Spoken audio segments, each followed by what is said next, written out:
Tigers are looking to build on their success of last season for even bigger things here in 2008. The Shadow Mountain Matadors see 2008 as the year they establish a long-awaited winning tradition. Tonight, these two schools collide on our Cox 7 AIA Game of the Week. Well, hi again, everybody. Glad you could join us. Kevin Rain. I'm joined alongside the former Dallas Cowboy, Dale Hellestray. Looking forward to this one. Two teams that got their campaigns off to great starts last week, Dale, and maybe more impressively is they won out with big numbers against two teams that a lot of folks figure to have big seasons this year. Yeah, and you just never know what you have coming into a season, and obviously great starts for both teams. Tonight, going to be interesting. Some weather moved through here, so you got some wind blowing, and it's going to favor Shadow Mountain with their power game against a finesse game of Millenium. But let's see how the game plays out. Yeah, no doubt about it. Mother Nature, we will tell you more about that with a heavy dust storm rolling in. Let's start with Shadow Mountain. First off, they come in under fourth-year head coach Josh Seacock, and he has taken a few years to establish kind of the attitude and the philosophy, but with this senior group, he feels like he has it entrenched, and some good players at that. Well, and that's the thing. You try and build a program, and in today's day and age, very rarely do you get to step into a program and have success right off the bat. So you're talking third and fourth year, you're looking to build towards that. That's where they are right now. Well, one young man we are looking forward to seeing tonight, Giancarlo Dale, and he almost eclipsed what he did all of last season in one game, just running through, over, and around that Flagstaff defense. 5 touchdowns. 5 touchdowns, over 220 yards. He did it all which ways that you can with speed, finesse, great sights.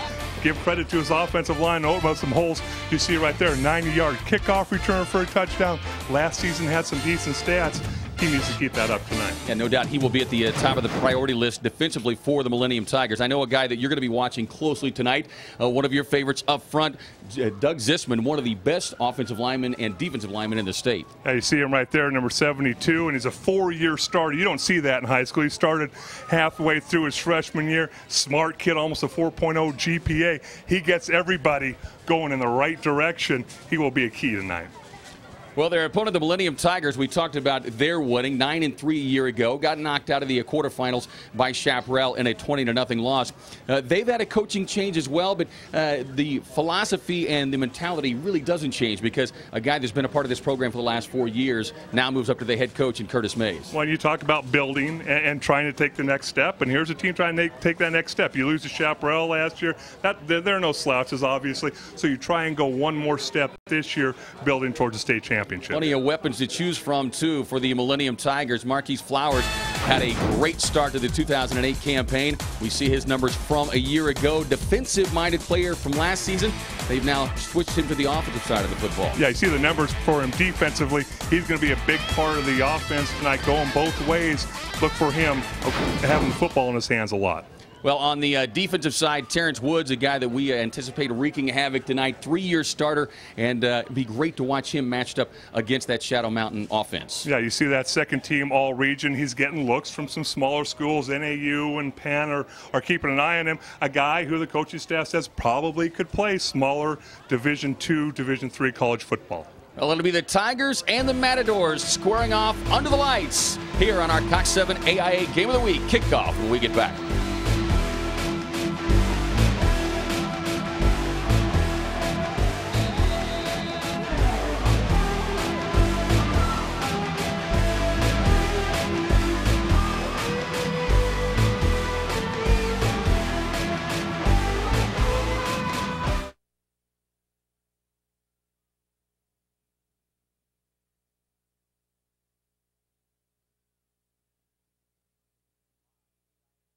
That he will return for the football season.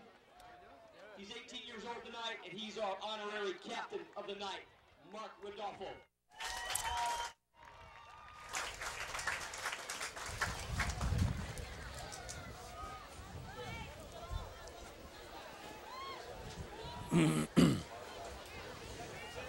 Right. Let's see. On crutches, I see number 77. Number 77's wearing crutches, and he's got his game pants on. So, and number 10 is on crutches. Yeah, Josh Goggins, number 77 has crutches. Number 10, Jake Donahue.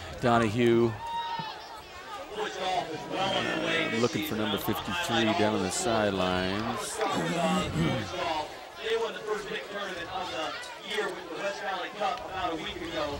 Number 16's got a protective boot on. He's a kicker. Strong finish by the Tigers. They finished first. They were led by senior Kyle Federico, sophomore Zachary Sardina, sophomore Steven. I think I just saw, yeah, 53 is down on the sidelines, but he does not have crutches.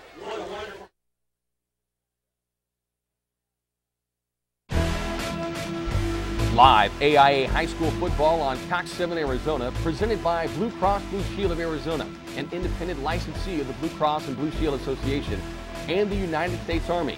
Army Strong is brought to you by Arizona Exterminating, home of the all-pest solution, the green solution, by SCF Arizona, at work for you, by the East Valley Tribune Varsity Extra for the best coverage of high school sports, and by Ashley Furniture Home Store. You're going to love this place.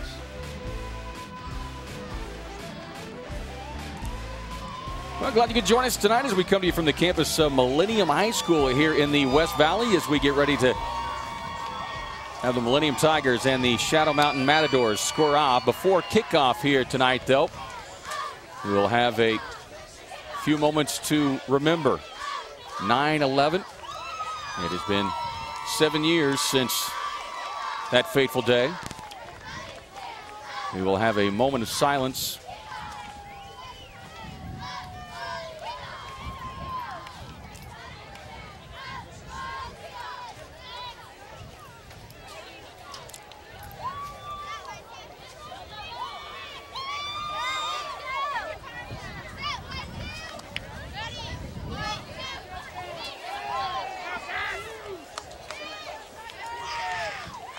It'll be the Tigers kicking off to the Matadors, who are wearing the white tops, white bottoms.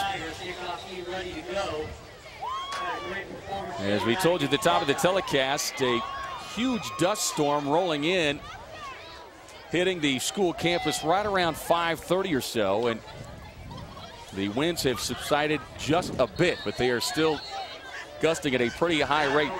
And you can see already Mother Nature wreaking havoc on the game, as we'll have to kick it off with the aid of another player here.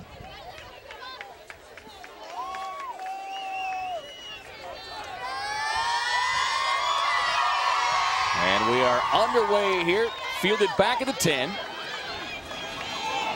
Giancarlo Dale straight ahead as they'll take it across the 32 out close to the 33, and that's where the Matadors will begin offensively for their first possession of the night.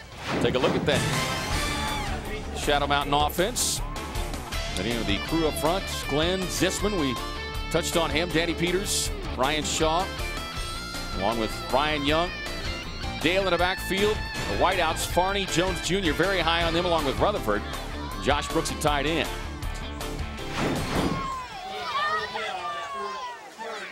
Darren Cook-Kelly, the starting quarterback, senior, 5'11", 170 pounds.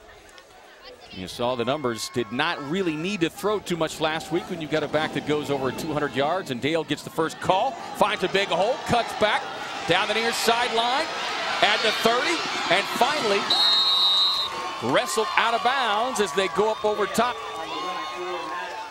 It's Marcus Flowers who uses the speed to force him out, but a 43-yard run right there from Dale. Dale right up the middle. Look at the blocking up front, that offensive line, and we really haven't gotten into the whole wind situation, but Shadow Mountain going into the wind here in the first quarter. But when you can run the football and you have those 5 hogs up front who can open up some holes, sometimes the wind is not even a factor if you don't have to throw the football. You see the rushing numbers from a week ago. Dale gets it again. Ball squirts free, though.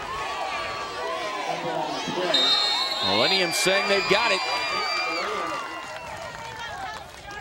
And that's the official call as well down on the field. So tough break for the Matadors, who look like they were on their way for an early score. We'll get another look at it here. A little delayed draw here, handing it off to Dale, and just a mishap with the quarterback, Cook Kelly, there. See where the ball doesn't stick it into his stomach, and Dale tries to grab it rather than have his arms apart and let the quarterback put it in your belly. And first break for Millenium. So on come the Tigers offense.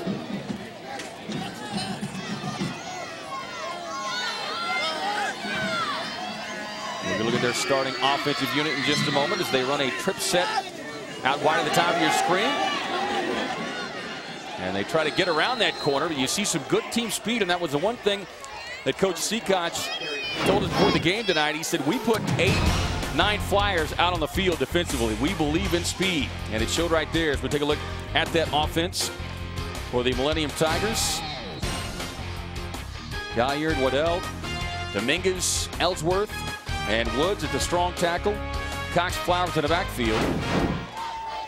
You see the numbers on Mike Massey very high on this 5'10", 175-pound junior.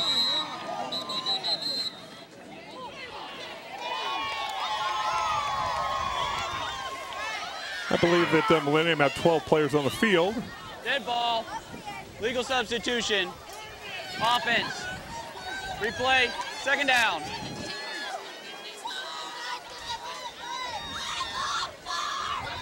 David Ross, Jim Weiland, Jackson, Scott Thomas, Mike Wright, our AIA officiating crew this evening. So they tack on another 5 here, so second and long from the 24. Like to spread the field, a pro-style offense, so oftentimes we'll go with that single back set. And that quick swing pass, and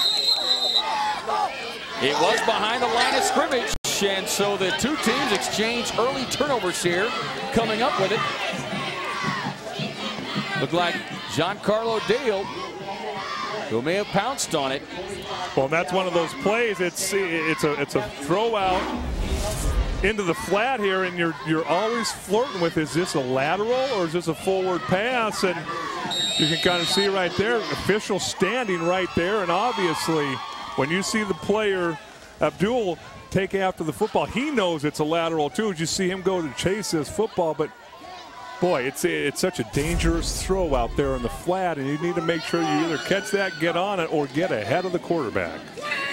So Shadow Mountain gets it back. Dale with an opportunity to atone for that early fumble, and no opportunity to do so as a quick-moving Millenium defense moves in to come up with the stop. On the tackle was Justin Teal. As we look at that Millenium defensive crew, Woods, Dominguez, Waddell again, along with Andrew Irwin. A loss of a couple there for Dale, so it'll bring up 2nd and 12 from the 19. And operate out of that offset eye. Twin set at the top of your screen. Dale again, big hole left side, bouncing off the corner, gets to the edge. Eludes a couple of defenders, and he's going to have enough for the first down. 14, maybe 15 yards on the carry for Giancarlo Dale. And well, he has shown some good elusiveness just in the first 2 or 3 carries we've seen here, Dale. Watch the way it's going to be handoff right here to Dale, and he's going to take a watch here. But what I want you to see is watch how he sets up his block right here. Ducks the inside, able to just use a shield block there to gain another 8-9 yards. Such a savvy play by a running back to duck inside, go outside, and help his blockers in front of him. 1st and goal to go. They go with a full house backfield. Dale runs in behind it and does not find much running room, though they'll give him forward progress of maybe 1.5 yards on the carry as he takes it inside the 5.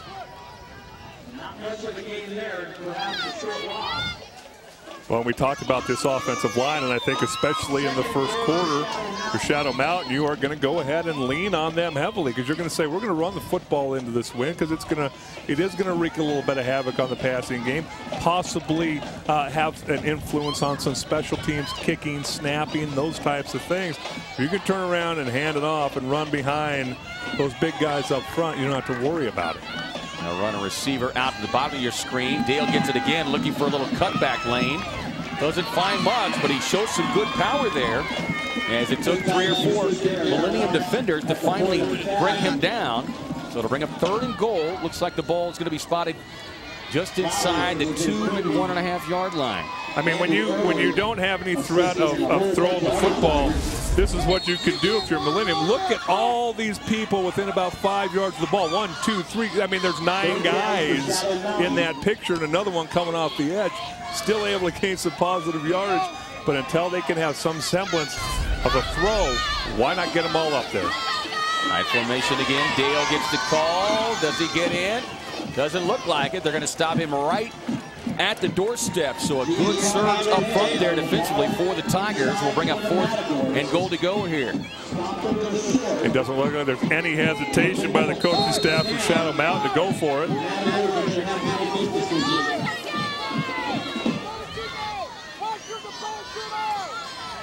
Well, so far the offense has consisted of Giancarlo Dale and Giancarlo Dale. Well, and a little Cook Kelly, Cook Kelly has the ball to hand it to him. And we see a little change in order, and it results in a touchdown for the Matadors. So despite turning it over on their opening possession, they forced a turnover, got it back inside the red zone, and make it pay off for 6. Well, and sometimes you need a little help from behind. You're going to see number 47 Marker come in here and help his buddy Cook Kelly get into the end zone. That's really illegal, but referees very few times will ever call that. Nice job taking advantage of that turnover that the defense caused. Point after. Just did circle it inside, though we do have a penalty flag as Millennium was coming hard, going after a block here. And it looked like we may have had a collision with the kicker, Sean Murray, the 5'7", 140-pound sophomore. Roughing the kicker. You want to take it on the kickoff, or you want to do it on the 2-point? Well, you hear the referee explaining to Massey. Take a look at the touchdown. Well, you see all those jerseys up there, and just a nice job. And I talked about it last year, but a lot of people take the quarterback sneak for granted. But you have to do such a nice job when you're the center, Zisman there, and the quarterback, Cook Kelly. You cannot get too far ahead of yourself when you see the rough and the kicker. So many times a quarterback doesn't have a feel for running that quarterback sneak. You have to make sure you get the ball in your hand. You have to hesitate for a split second, let your offensive line get a surge, and then you get in the end zone. It's a little more difficult than it looks, but a nice job executing that drive into the wind, keeping the ball from going in the air, no turnovers. You come away with a touchdown.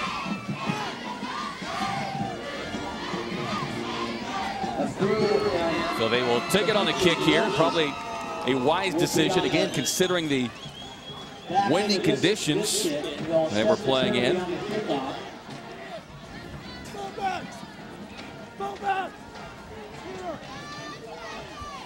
That wind is not the only factor, as it continues to stir up a lot of dust, as it has done so around the valley tonight. Well, Kevin, you said you weren't even going to come in, Harley, if the wind didn't calm down a little bit. I mean, you want your hair messed up and all that. Didn't have enough gel going. Sidewinding kick. Mishandled back around the 2. Abdul manages to pick it up, but that allows enough time for the coverage team to get down, and the Tigers will be forced to start deep in their own territory. Well, this is the first time we've had a chance to see these Shadow Mountain Matadors here on our Cox 7 AIA Game of the Week, and having a chance to catch up with the 4th-year head coach Josh Seacock, talking about the big opportunity in front of his club. It's a good test for us, and to see how we match up. I think we're contrasting styles. I think we rely on our size, and they rely more on their speed, but they're well coached. They run a good defense. They run the same defense we do, and they have some explosive athletes, so it's going to be a good test for us.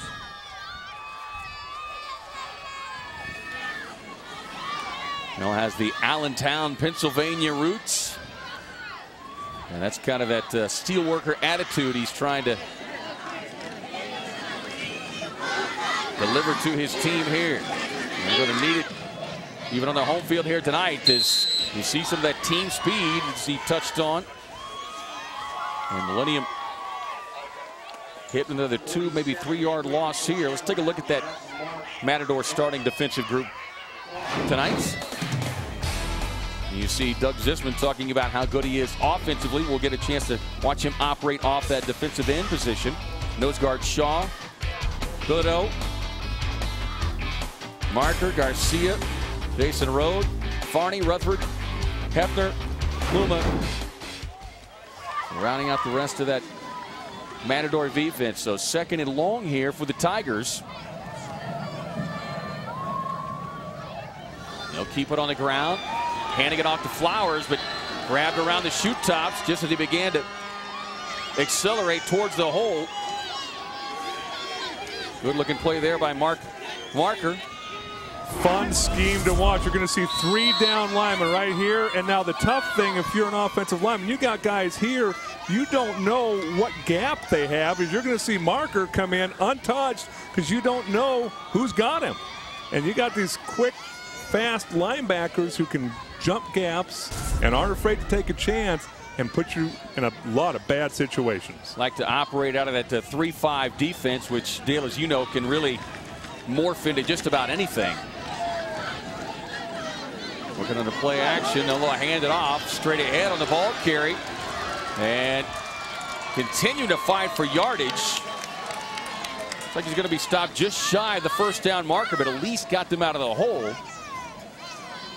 Good power being displayed right there by Herman Cox, 6', 170-pound senior back.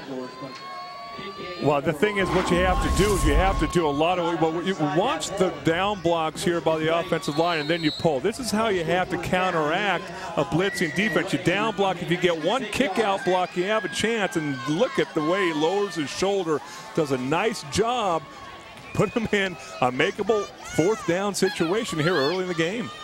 Could have used that kind of run in the first couple of plays as that got them back to even.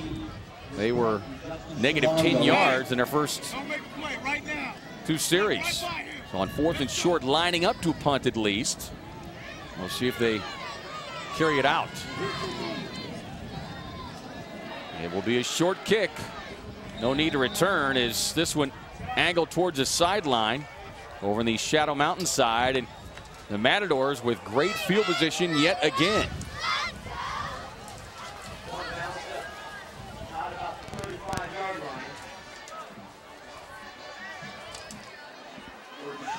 Just an 18-yard punt for the Tigers. And we'll see if anything changes in the offensive philosophy here for the Matadors. Well, and obviously Millenium deciding to kick with the wind here in the first quarter. You're hoping that you can take advantage of that, but Shadow Mountain making them pay for kicking off to them by being able to run the football here in the first quarter. Dale straight ahead.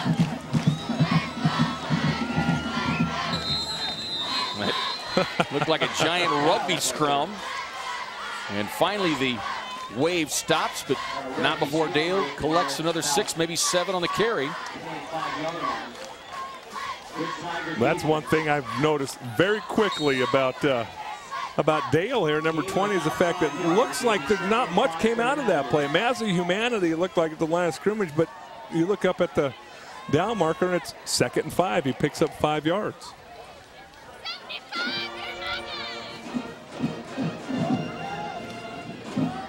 Winston at the top of your screen is Matadors trying to build on this 7-0 lead. Dale gets it again as they set up a misdirection play there.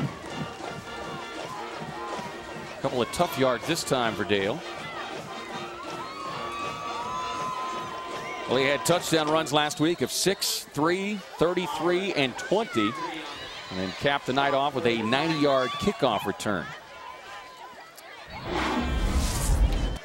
You're going to see coming in right off the edge here. Watch number 2, Marquise Flowers, come in and off his wide receiver. Nice job diving in there, getting at Dale's knees and stopping him before he can get ahead of steam.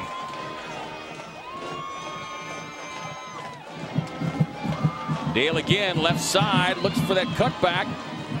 And gets his shoulders turned upfield just in time. He's going to have enough for the first down. When he is shown very quickly here, you better get 2 or 3 hats on him and get on him hard because he is a strong runner. Well, if you're Millenium, you look at the replay right here. He dances outside, But looks like they have him right here. 3, 4, 5 guys have a chance to tackle him before the first down, but keeps those legs going, keeps that nice body lean. You see the numbers averaging over 7.5 yards every time he touches the ball here in the first quarter. Well, the Matadors put 14 points on the board in the opening quarter a week ago and threatening to do so here on the road. Dale again just lowers the headgear. And another 5 yards for Giancarlo Dale. We are under 3 minutes to play here in this opening quarter. Not only dominating the first quarter by running the football right at Millenium, but they're shortening this first quarter. And they're going to get out of this quarter in record fashion because they've controlled the football and they've kept the clock running with running plays. Single back set here. Farney across in motion right to left, but they'll give it to Dale. Why not? Splits one defender, rumbles across the 10, and finally wrestled down to the turf around the 6-yard line.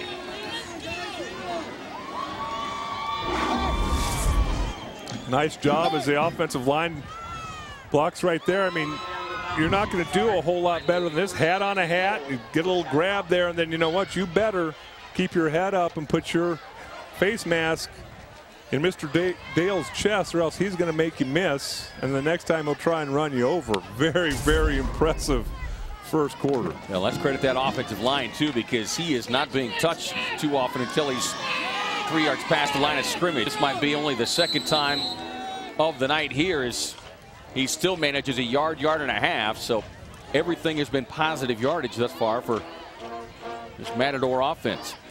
Well, this is what Millenium obviously is going to have to do. They can't sit there and play defense against this big offensive line. They are going to have to take some chances, and you're going to have to see, you're going to see guys coming off the edge. That's the only way that you're going to have a chance to see number 40, Justin Teal, in there on the tackle, unblocked. But if you don't take chances, you just sit there and play your base defense, this offensive line is going to tee off on you.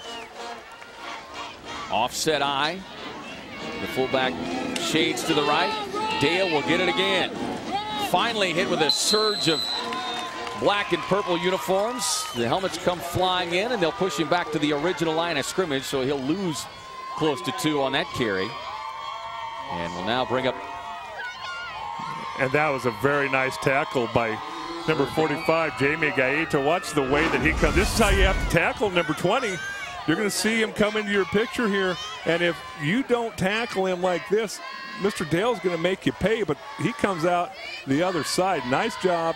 Helmet down, good leverage. Wait for your buddies to come and help get him on the ground. 3rd and goal to go here as the first quarter beginning to inspire. Now they work the end around. Here's Farney, and Millenium ready for that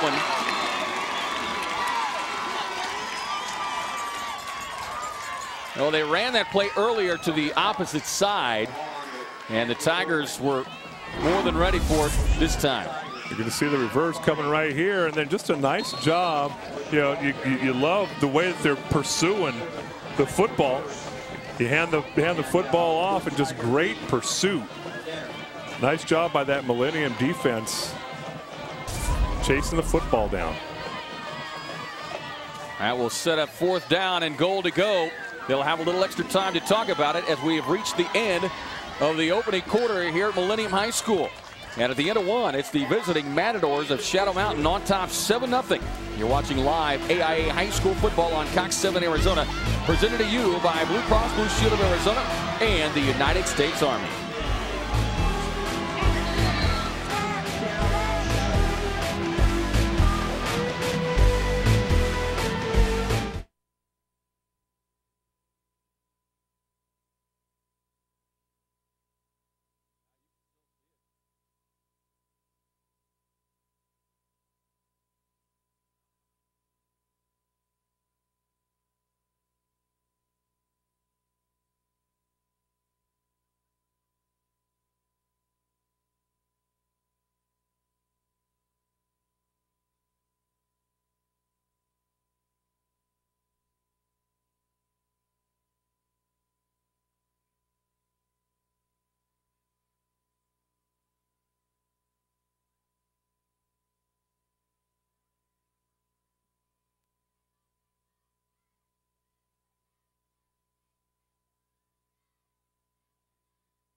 Back on the campus of Millenium High School, our Cox 7 AIA game of the week. The Millenium Tigers playing host to the Shadow Mountain Matadors, and a good opening quarter for the visiting Matadors.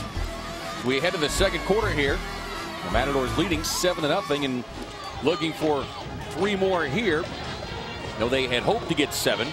They were stopped on 3rd and goal to go and hit with a big loss, and now attempting a 31-yard field goal attempt with the wind at their back.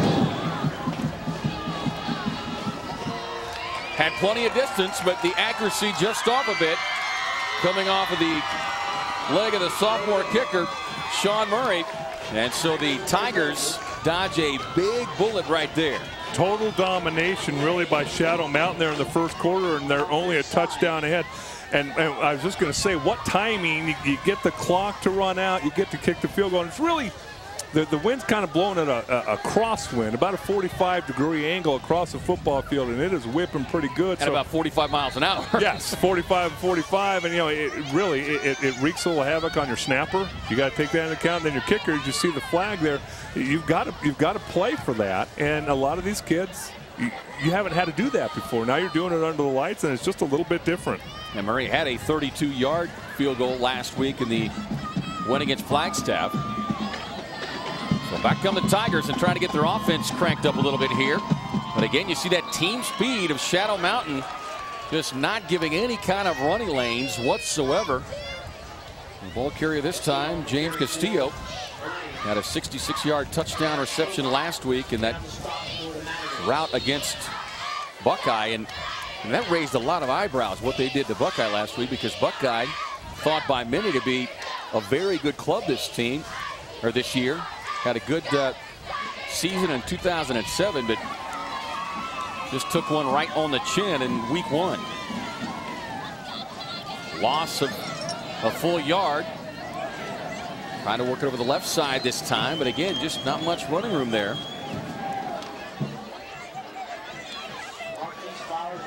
Well, you know, you talk about the 3-man line, and you see some NFL teams too. But as an offensive lineman, you want to know who you have. Well, these 3 guys, by rule, somebody's got to block them. But then you look at these guys; they can go in any gap at any time, and you don't have a rule. So what that does is it makes you less aggressive.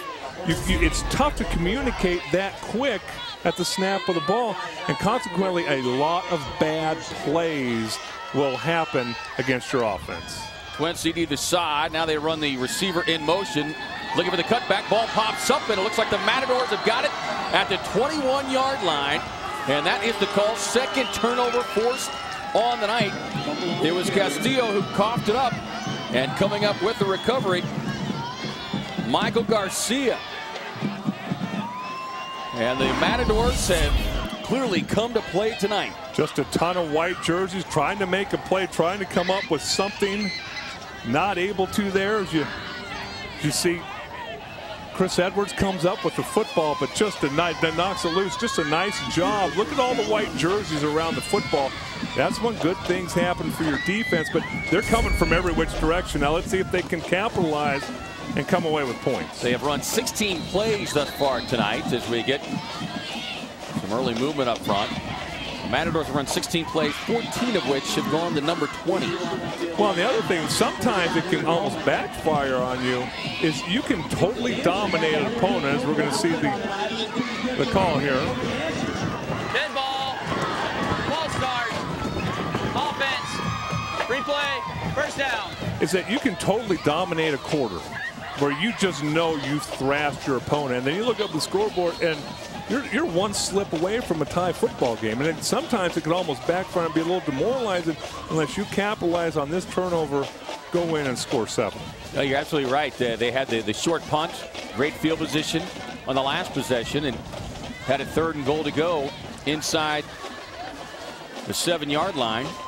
Could not score. Let's see what they can do here. 1st and 15. First pass attempt of the night. Has some pressure coming.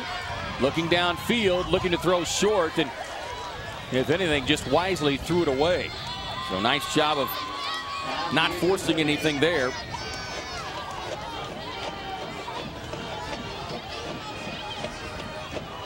Well, you just like to see that's maturity showing up. Okay, you buy yourself a little time. You look to go down the field, but you are not going to throw the football. You're not going to cause your team harm throwing an interception. Throw it out of bounds, live to fight second down. Well, the 26, 2nd and 15 here. Single back set. Dale will get it straight ahead, and penalty flag comes in late on the play, but a nice job defensively by Jaime Gaeta. His teammates and friends call him Cookie. Does that come from anything in particular? No background, just know the name.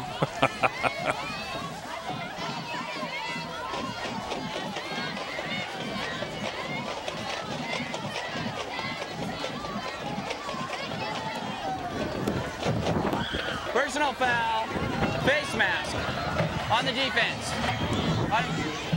Well, if you're Curtis Mays, this just absolutely will drive you crazy. You finally get a stop on Dale at the line of scrimmage. You force him into 3rd and long, and now you're looking at 2nd and short. And while college has changed their rules to only one face mask penalty, high school still has the major and the minor. So inside the red zone once again. Dale, big hole opening over the right side, and just grabbed around the ankles as he began to accelerate towards that end zone. Marquise Flowers coming up with a tackle, but not before Dale and his Matadors will rack up another first down. So it'll be 1st and goal to go.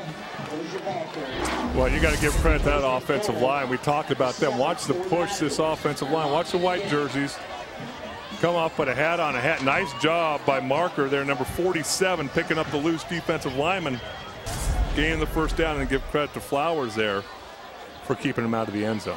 And we're going to get a timeout called down on the field, and the Matadors on top 7-0. Well, each week Cox Communications and the AIA are proud to honor 2 student athletes with the Pursuing Victory with Honor Award for outstanding on and off the field contributions. This week's honorees are Matt Fraley of Shadow Mountain and Seth Ellsworth of Millennium. Matt carries a 3.5 GPA, runs track, is in NHS, and volunteers for the Arizona Beagle Rescue and at Shea Middle School. Seth has a 4.48 GPA, is a student council rep, president of the National Honor Society, Life Scout working on Eagle in the Boy Scouts, and has volunteered painting daycare centers and at the Litchfield Arts in the Park. Congratulations to these 2 fine student athletes. Well, we talked about having to be smart to be on that offensive line. You know what I'm saying? That's why you never were welcome up front there, Mr. Ray. We always say the back of the line. I just like to play the outside of the line. A little more room to roam out there. Do you think that the old moniker of lineman being dumb is gone forever? Is that still hanging around a little bit? I'd like to think so. There's too many that have proven that to be nothing more than a myth, as Dale gets it straight ahead, plunging into that defensive front, but still manages a yard. 2nd and goal to go here for the Matadors. You look at this team from last year. The Matadors go 3-7, but how significant is it to get that opening week win and to get it convincingly, and to just know how much of a jump start it creates for a club? Because it's one thing about talking all off season, but to finally put it to work and see it come to fruition. And it looks like it's all paying off here tonight as well. Dale this time over the left side. Well, that's what I was going to say, is you see him plunge in the middle of the line there. Hey, coaches all spring ball and all summer, you're talking to your players. You're trying to get rid of last season and the struggles, and hey, it's a new season and we're going to start fast. Well, every coach in Arizona is saying that. Every coach in the nation is saying that. Well, only half the teams get to start fast by winning their first game. Well, then you start to build. Then you start to believe. And all of a sudden, you're sitting out here midway through, the second period and go, wow, we're dominating another opponent. And the confidence just starts to build. Looked like some confusion perhaps on the play being shuttled in. So another big 3rd down really for both these clubs. for Millennium, obviously, even being at home, you don't want to fall down 14-0. But back to your point about the Matadors dominating everything, statistics, time of possession. But if you don't come away with some points here, and I think even coming away with 7 is going to be critical for that team. Talking about that reinforcement. Well, it's a victory for Millennium if they can hold Shadow Mountain to a field goal here. And Shadow Mountain will be rightly disappointed if they walk away without 7 here. If you come away with a touchdown here for Shadow Mountain, then you're doing what you're supposed to do. You dominated the first quarter and a half. You're up by 2 touchdowns. Your defense is doing a great job. The offense controlling the ball. Well, we told you at the top of the telecast, high wind conditions, a big dust storm, and Mother Nature wreaking havoc early as we get time-lapse photography there. And there's my hot dog.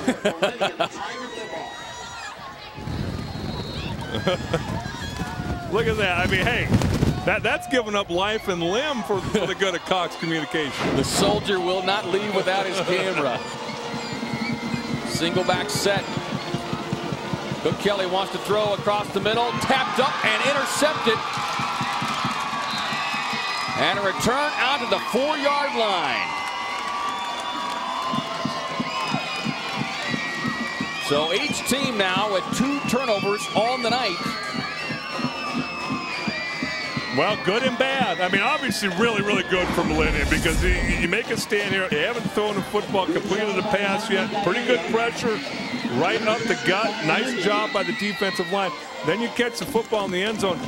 Probably Mr. Flowers should have stayed right there in the end zone. Great hand-eye coordination. Get down, take the touchback, get the ball on the 20-yard line, and give yourself a little bit of field position. But you did, again, keep Shadow Mountain from scoring any points after that last drive. Like Cook Kelly was trying to get it inside to Farney, but unable to do so. Flowers with the INT, but as you pointed out, Millennium has had terrible field position all night long, and it just really cuts your playbook in half here. Keep it on the ground. Flowers trying to bounce it to the outside. Does so. Nice stiff arm. Look out. At the 30. Cut back to the 40. And out near midfield. Well, that will help your field position play calling. And that brings this crowd to life here at Millennium High School. It will also How smooth was this? Watch the blocking up front. Great job sticking your head in there as a fullback, knocking the linebacker out, and then just letting Flowers' athletic ability take over. Sean Yowie, the fullback there, doing a nice job doing a lead block and letting Flowers get it out almost to midfield. Flowers had 2 touchdowns in the win last week. 41-yard run gives him their first down of the night. And out near midfield. Play action. Rolling near side. Wide open middle of the field. Has his man at the 22. Leaping for the end zone. Touchdown Tigers. So much for the wind. Demetrius Wilson on the score. A 54-yard strike. What a nice job by Massey. You're going to see him here roll out. Now remember, the wind's coming this way, so you've got to have a cannon for an arm. See the play fake. And then on the run, Wilson gets behind coverage and does a nice job hauling in. Sometimes those are the toughest throws to catch when you're wide open, and then able to break a tackle and get in the end zone. And what did we talk about? Total domination by Shadow Mountain, but yet they're looking at a tie game right now. Tough snap, got it down, got the kick up, and we've got a tie score, 7-7, 7:43 to play here in the second quarter. Well, when Curtis Mays was talking to Demetrius Wilson during the track season, those are the kind of plays I'm guessing that he tried to help the young man visualize, saying, look, you've got the skills, you've got the talent, now come put it to work on the football field. Wilson said, okay, I'll give it a shot. And I think they're both quite happy that he did right now. Well, that's the thing. You see Wilson, he's a track guy, first year out for football, 4.55 40 speed. Sometimes that track ability doesn't translate to football. But right here, again, the run fake does a nice job getting the linebackers to buy it up. And then give Massey credit. I mean, throwing into this wind, and as we've shown you, it is still blowing very, very hard out there. Hitting him in stride, and then give credit to Wilson. Breaking the tackle, keeping his balance, seeing the end zone, diving across, and here we stand with 7 minutes, 43 seconds left in the second quarter. In a game that if you just looked at stats and took away a score, you'd say it had to be 21-0 Shadow Mountain. It's 7-7. When you talk about Massey throwing in the wind, not only throwing in the wind, but also rolling out as well, and to have the kind of accuracy that he had on that pass, just right on the money. Great resiliency by Millenium, because you could start to hang your head a little bit and go, gosh, we can't stop them from moving the ball on us, and we're struggling moving the ball. We have bad field position, all those things going against you, but they fought all that adversity, get a touchdown. Looking to catch the Matadors off guard. Well, the Tigers had not been able to generate a whole lot offensively, so turning to their defense to kind of help set the table here. Great hand-eye coordination by Flowers, and then next play, just look how smooth he runs. Trying to get the extra run. Get some credit to the offensive line, and then play action fake sets this up, and I can't emphasize how difficult of a throw that is and how easy Mike Massey made it seem.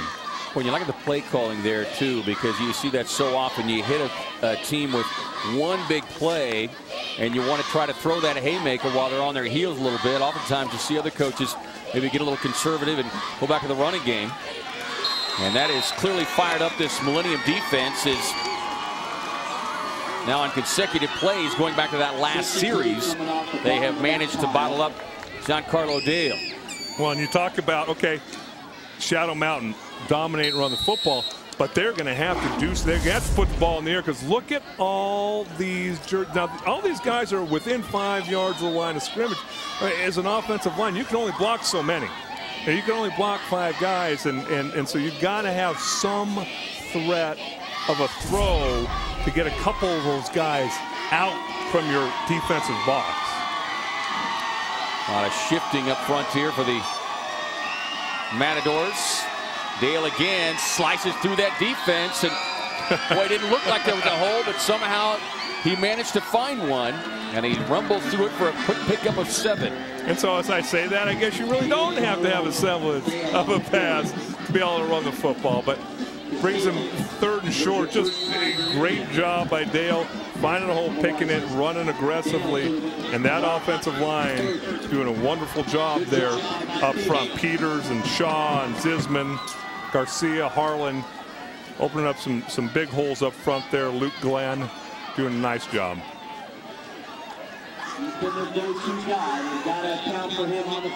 3rd and 3 from the 46. Dale again spinning away, and then, boy, just driven back and nearly out of his shoes, but it's going to be very close to the first down. And now we're going to get a late penalty flag, and Millenium's already been hit with one 15-yarder. Yeah, that's going to be, I think, a little bit too aggressive. Yes, and it was actually after the play, I think.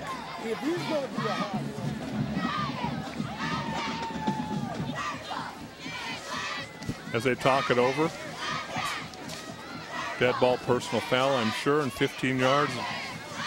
Dead ball. Unsportsmanlike.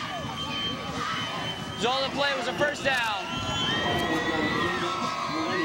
And it's something that in high school they're really emphasizing. And you're going to see, give that offensive line credit. Dale opened his head down, and then he gets walloped. Nice job with the tackle there. Probably still had the first down, but it's the extracurricular stuff after the play that they got him for. Couldn't really see it right there, but now you give Shadow Mountain a fresh set of downs. Moves it up to the 35-yard line. Dale will get it again. And just using that Great lower body strength. Ran for just over 500 yards in 8 games last season. And with the way he has run here tonight, he might be at 500 yards after 2 games here in 2008, as he's got 105 already. And we're not yet at halftime with 5:19 to play. Interesting thing that's happening, though, is we put the numbers up earlier. He's averaging 7.5 yards per carry. That's down to 4.5 yards per carry.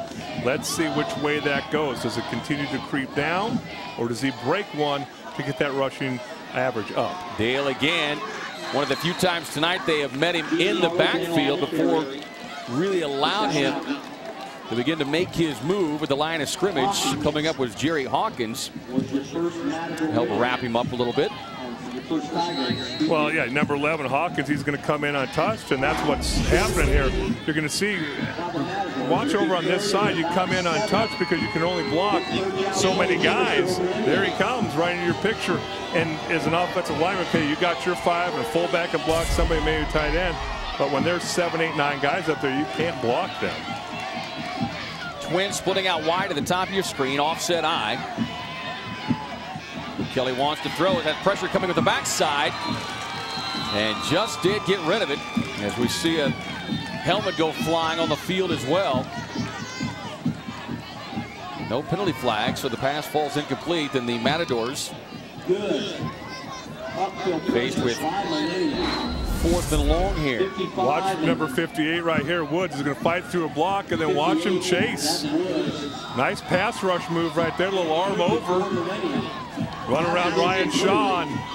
Nobody open downfield, able to get the quarterback hit. Give credit to the coverage downfield, too, because Cook Kelly had to hang on to that football a little bit longer than he wanted to. As you see the numbers there, 6'1", 250 pounds. Terrence Woods all over the football field. We'll get a timeout called here by the Matadors. Curtis Mays and these Millennium Tigers coming off a 9-3 campaign, talking about the advantage of reloading instead of rebuilding. All the athletes on the field at one time, that gives us an advantage, you know, going into this year. Also working with our summer and our spring program, the kids really hit the weight room well and got on the track and started doing their running, and you know, they all rallied around each other to make it happen going into this year. So I think it's a positive thing, you know, with the kids, that them working together, trying to be a family is the big motivation going into this year. 4th and long here for the Matadors. They're going to line up and go for it. Pressure comes from the backside again. Cook Kelly plants, throws, but out of bounds. There is a penalty flag down.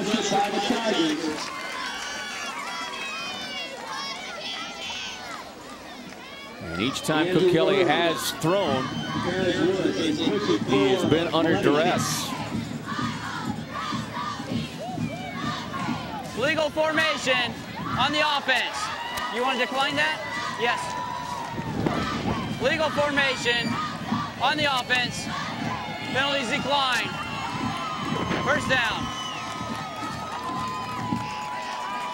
And it's just interesting. It seems like, okay, I think both coaches, as you came out here during warm-ups, you're going, okay, when we have the ball, we're going with the win. We got to take advantage of throwing the football, but there's nowhere to go here.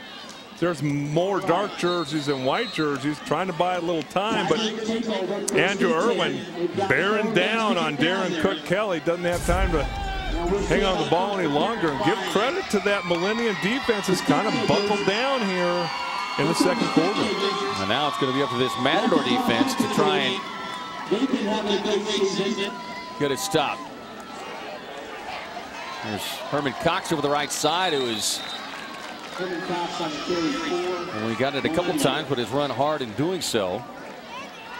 13 and quickly forced out of that game is Rutherford. Well, you look between the fence there. Travis Skinny, the defensive coordinator, and he is on baby watch, and I do mean on baby watch. Could come at any moment. As his wife Lindsay expecting twin boys. He said if you see a flash leaving the stadium, he got the call. Well, and we'll know because he's sitting right above us. So if we hear some loud rumbling. And We get some movement up front. Look like on that defensive line for the Matadors, getting a little anxious to come across was David Bilodeau. Dead ball. Croachman. Defense. First down. Well, I hate to say it, but you know, Millenium playing the bend but don't break defense. I hate that term, but that's exactly what they've done. They've given up a ton of yards, ton of time possession, but they've given up one touchdown, and they've given their offense a chance to give them the lead here going into the half. Here's Flowers, tries to get around the far side. And you see some of his speed, but preventing him throwing it into fifth gear. Now to make the stop, number 47, Mark Marker for the Matadors. But Flowers looks like he's beginning to break his sweat here running the football as well. Doing a nice job, Flowers. But that lead block, did you see that right there? Number 24, Sean Yohe, does a nice job as a 5'8", 154-pound fullback, taking on the linebacker, using leverage, kicking him out, and giving Flowers a chance to run with the football. As he's going to run, he's got a couple of lead blocks out there on a cutback. He'll take it across the 40, and they'll finally bring him down at the 39. So a 10-yard pickup there. Well, not only that, but over his head there at the end and doled out a shot. Usually you're going to see quarterbacks, they're going to say, you know what, he's a quarterback keeper. Watch him come here, and then at the end, watch Massey lower his head right about here and say, boom, hello, and lean forward. Nice job running over Sam Hefner there. And usually quarterbacks aren't going to be that physical, but setting the tone for this offense. Pitch to Flowers, who will pick up 3, maybe 4 on the carry. You know, if somebody could invent why momentum starts and why momentum ends, could you just become a quadrillionaire? I mean, it's just a completely different game from about 7 minutes left in this quarter as Shadow Mountain's driving in for the touchdown. They come away with nothing. 3 plays later, Millenium ties it, and here they are with momentum on their side.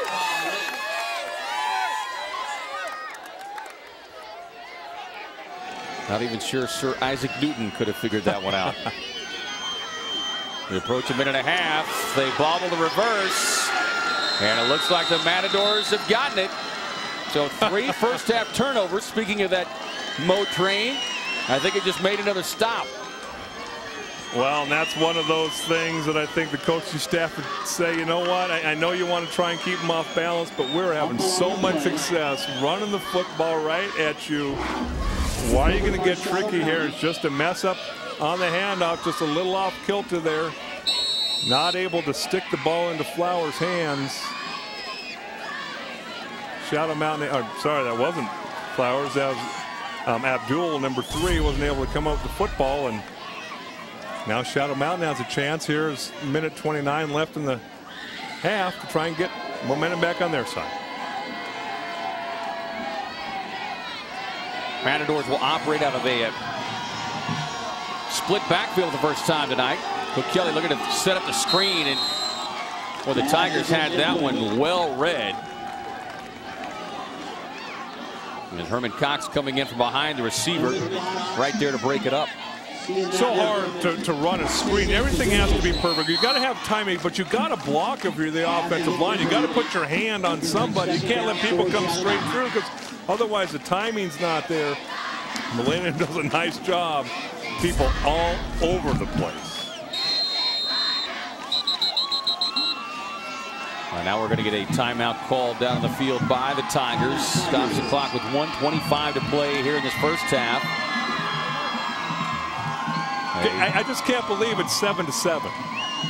I mean, it feels like both teams should have about 18 to 20 points on the board.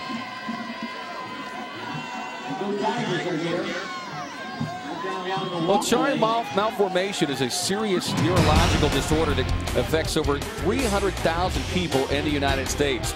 On Saturday, September 20th, the Chiari Walk Across America will take place beginning at 6 a.m. at the Desert Botanical Garden in Phoenix. Participation is free and donations are encouraged. All proceeds going to Chiari Research.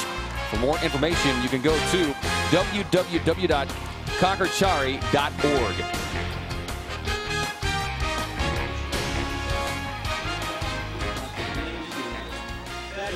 Nice crowd on hand tonight. Fighting through the elements. Well, we have seen plenty of these tonight, and we're not quite through this first half yet. Pigskin flying all over the place. 3 for the Tigers. Now they will work a misdirection, but again, the Tigers showing some of their own team speed defensively. It was Derek Pluma who got the handoff that time.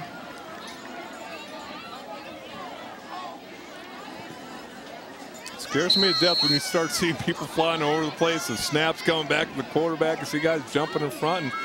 And now it brings up an interesting thing because it's 3rd down and long. There's less than a minute left. If you don't get it on 4th down, remember the wind is still blowing that way. That means it's only blowing that way for the punter. The snapper still has to get the ball back there. You possibly could come out with the blocked punt if you hold them here. Dale gets the handoff. He'll have the first down, and he's trying to outrun the defense. They finally catch him, but he takes it down inside the 30. In fact, they'll spot him right at the 30-yard line. That'll stop the clock with 36.3. And that's about the only thing you didn't want to happen if you're Millenium, to put him in almost scoring position. Look at the job up front there. You're going to see a cavern open right there, and Dale does a nice job. You are not going to arm tackle this young man. You've got to put your shoulder in there, get him down on the ground. 29-yard run. Looking for a little more, and that's all he will get is a little more, maybe 3 on that carry. That will stop the clock at 18.6.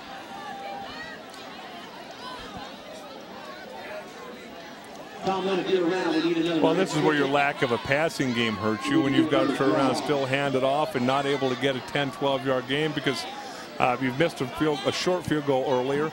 With this win, can your kicker get it up? You probably have another play, maybe 2, to get better field position. Now, it does look like that wind has dropped a bit since that earlier kick as we get a look at the evening thus far for Giancarlo Dale. 200+ yards last week, 5 touchdowns.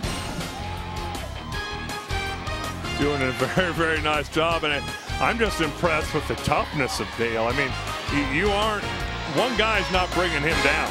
You need to gang tackle him, and you need to hit him low, and just a strong kid with good vision.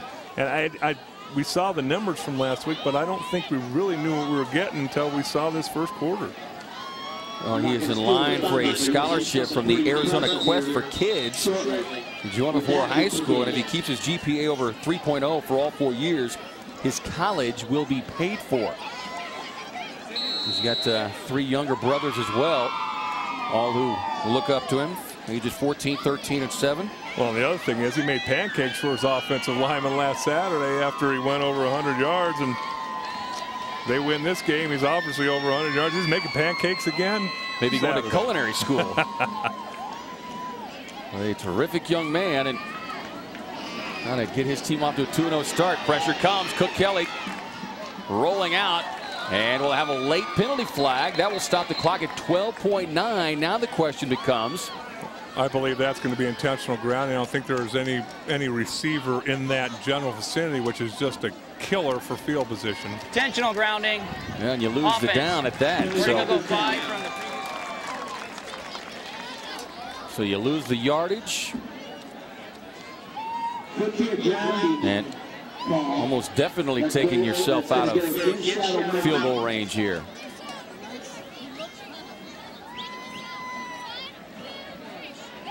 Well, it'll bring up 3rd down. There's 12.9 seconds left. Time for probably one more play. If you gain enough yards, maybe try out the long shot field goal.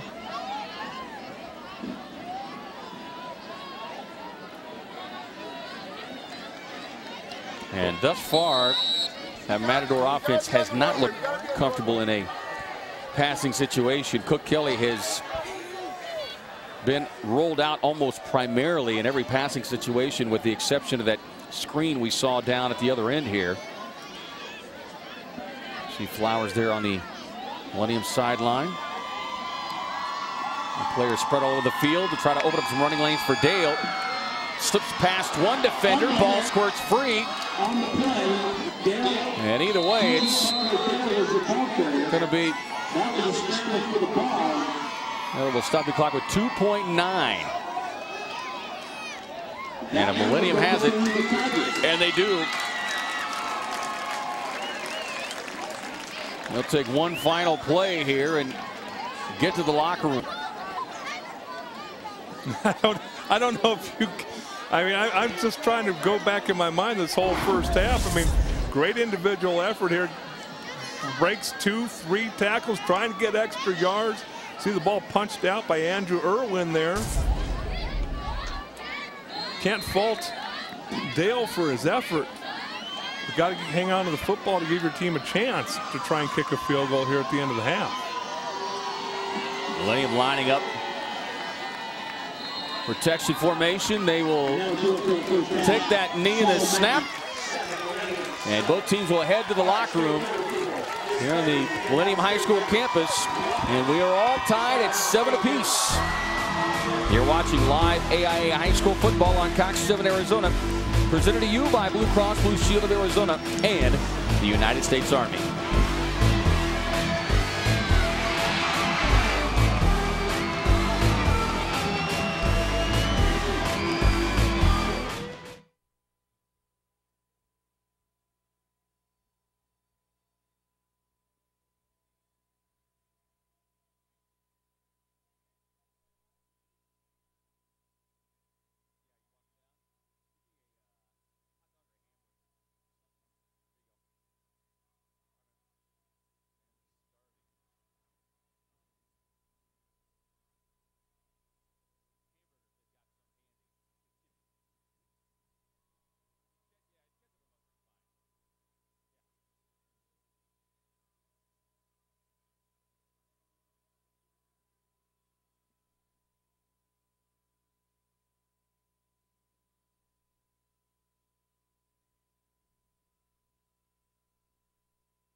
The United States Army halftime show on Cox 7 Arizona is brought to you by the United States Army, Army Strong, and by Blue Cross Blue Shield of Arizona, an independent licensee of the Blue Cross and Blue Shield Association. 7-7 is our score. The Shadow Mountain Matadors and the Millenium Tigers all tied up as we come to you tonight from the campus of Millenium High School here in our Cox 7 AIA Game of the Week. Well, on campuses everywhere, it's football, basketball, and baseball that usually garner all the sporting attention and accolades. And at Millenium High School, things are no different. But if one branches out, as our Chris Harris discovered in tonight's A Closer Look at Millenium, you'll realize the Tigers cross-country team could be running in the same circle as the Big Three. That is, if the Big Three could keep up.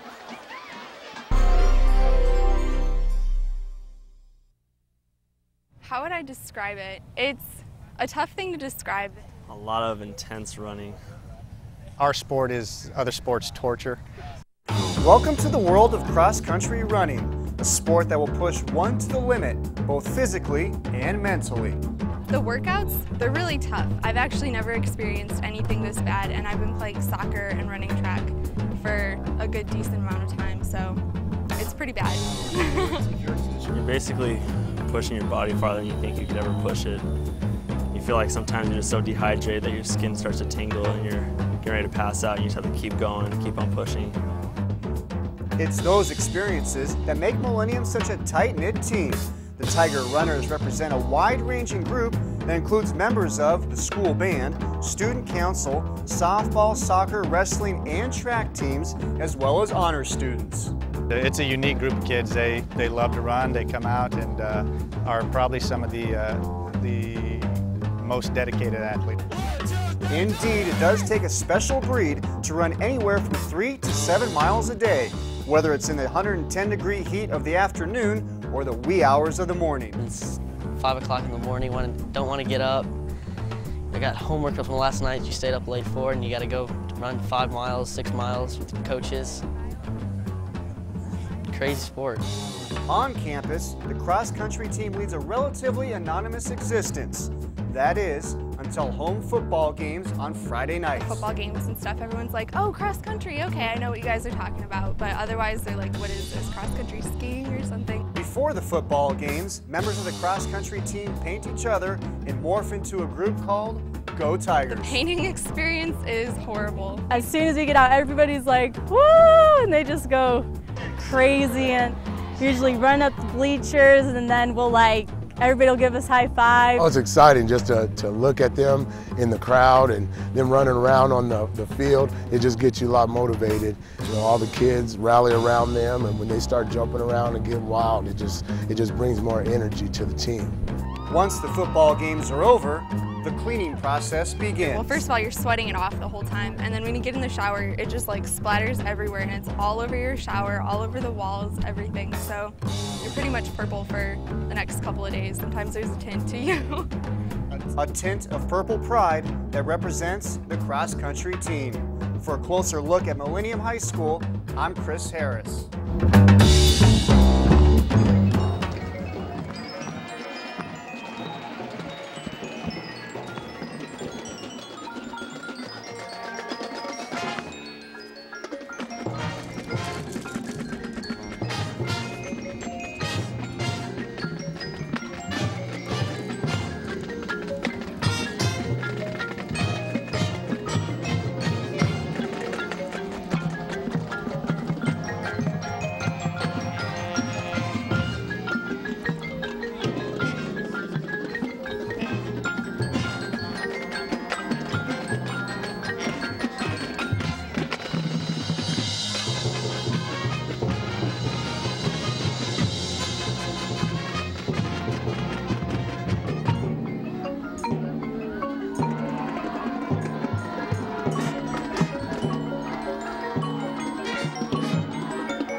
Millenium High School, the site of our Cox 7 AIA game of the week tonight, and we are all tied at 7 as the visiting Shadow Mountain Matadors got on the board first, but it was the Tigers who evened things up, and we sit at 7 apiece. Well, high school kids of today are often criticized for not caring or being too self-centered. A group of students at Shadow Mountain High School are proving this theory wrong. Lisa Aquafreda takes a closer look at the March of Dimes Club at Shadow Mountain High School. Think back to your high school years. You may have participated in an after-school club you were passionate about. But how about one that could have possibly changed the lives of millions? That's the story here at Shadow Mountain High School. First, we need to cut papers for posters so students know when Penny War is and what it's all about.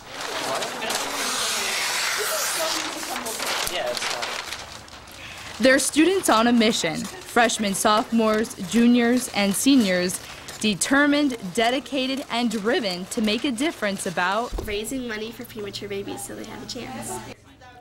It's part of March of Dimes, a national nonprofit and after-school club at Shadow Mountain. The club has been around since about 2000 and started as a part of student government, but was so popular it branched off and became its own entity. These are the kids that aren't usually noticed. They're your go-getters. The goal of the organization is to improve the health of babies by preventing birth defects, premature birth, and infant mortality. So without the hard work of these girls and guys, that wouldn't happen. But it's not just work, it's also fun and definitely paying off for these teens. They've been second in the state and even received national recognition. Now, doesn't that deserve bragging rights? Yeah! These are the kids that are responsible for the traditions around here, like student-faculty basketball game, the male beauty pageant at the end of the year for the senior boys. Senior guys dress up and they do like acts and skits and they sing and they dance. So they can do any talent they want. It's really funny, actually. With the whole school excited and eager to participate, you can only imagine how intense the competition gets and the long hours it takes to count the donations. I think more than just a set goal, I just want everybody to really want to do it. I don't want anyone to walk in the door and come help and feel like, oh, I gotta go to March of Dimes. I really want everyone to be just excited as I am about raising money and just the whole program. Last year they raised $16,000 and hope to raise even more. Taking a closer look at Shadow Mountain High School, I'm Lisa Aquafreda.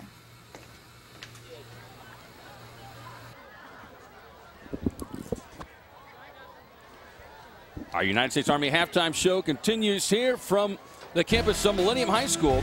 We are all tied at 7. When we get back, we'll take a look at the highlights and stats.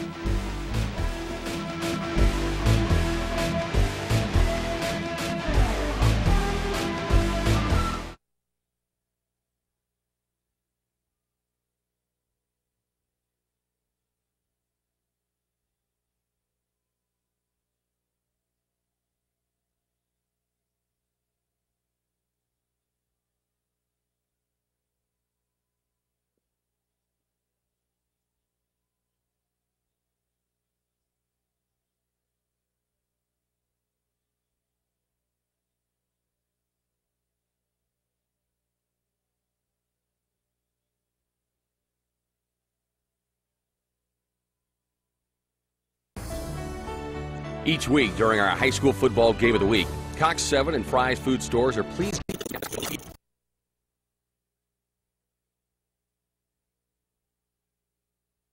Team is off to a good start. They're 2-1. They had a big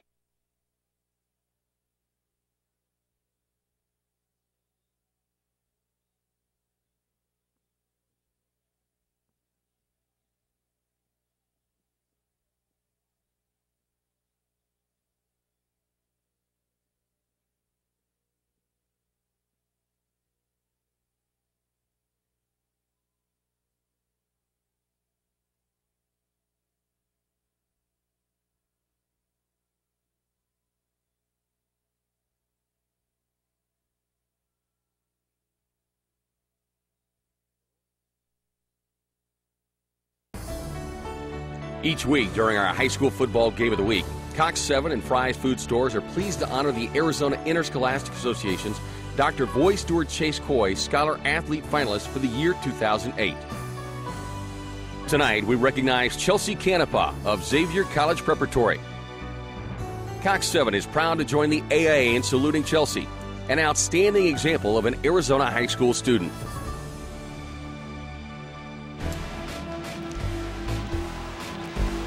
Welcome back to our United States Army halftime shows. We come to you from the campus of Millenium High School here in the West Valley. Kevin Ray, Dale Hellestray, our entire Cox 7 team. A good game thus far, 7-7. Although I think both these coaching staffs will tell their clubs we should have 21 points on the board, each of them, which will make this second half all the more interesting. Well, I think more on Shadow Mountain's side. They've given away a lot of opportunities. Totally dominated the first quarter. Had the ball inside the 10-yard line a couple times. One touchdown. Millennium has to feel good where they're at right now. Yeah, we saw plenty of turnovers as we get to our SCF Arizona highlights and stats. SCF Arizona at work for you. Of course, Giancarlo Dale, we talked about him at the time of the telecast, and did not disappoint as he got the first 12, 13 carries of the night. Yeah, and he really impressed. Obviously, we don't get a chance to see him on film, but we saw the numbers from last week. Other than the fumble right here on the exchange, had just an absolutely wonderful first half. You have the lateral here on the dangerous pass, not able to get on it, turn the ball over, and then you get the sneak. Cook Kelly getting across for the touchdown, giving 7 points, and then Flowers here. Again, this is inside the 10-yard line. Comes up with the interception. Questionable decision coming out of the end zone. But if you're going to go ahead and run it out there to the 50-yard line, give yourself good field position, then you have Massey to Houston here on the following play. Does a nice job getting the ball into the end zone. You see the halftime stats. You know, number of plays, 34. Usually you see 34 plays for a team. That's total domination. But then you look at the scoreboard, it's only 7. You have to be able to mix it up a little bit. Shadow Mountain has got to be able to throw the football a little bit here in the second half. Well, and of course the turnovers as well. This is week 2. Coaches will accept maybe a turnover or 2 in week 1. By week 2, they're saying the penalties and the turnovers have to be completely gone. That was not the case in that first half. Well, it wasn't, and then you just have to be balanced. If you're Shadow Mountain, Millennium, they have some things that they can take advantage of. It's going to be fun to watch because, like we said, this could be a 28-7 football game. It's 7-7 with another 2 quarters to go. Well, stay with us. The second half kick when we return, tied at 7 right now.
(7-7) our score here tonight in our Cox 7 AIA game of the week as we roll the Cox 7 trucks south of the West Valley tonight here at the Millennium High School.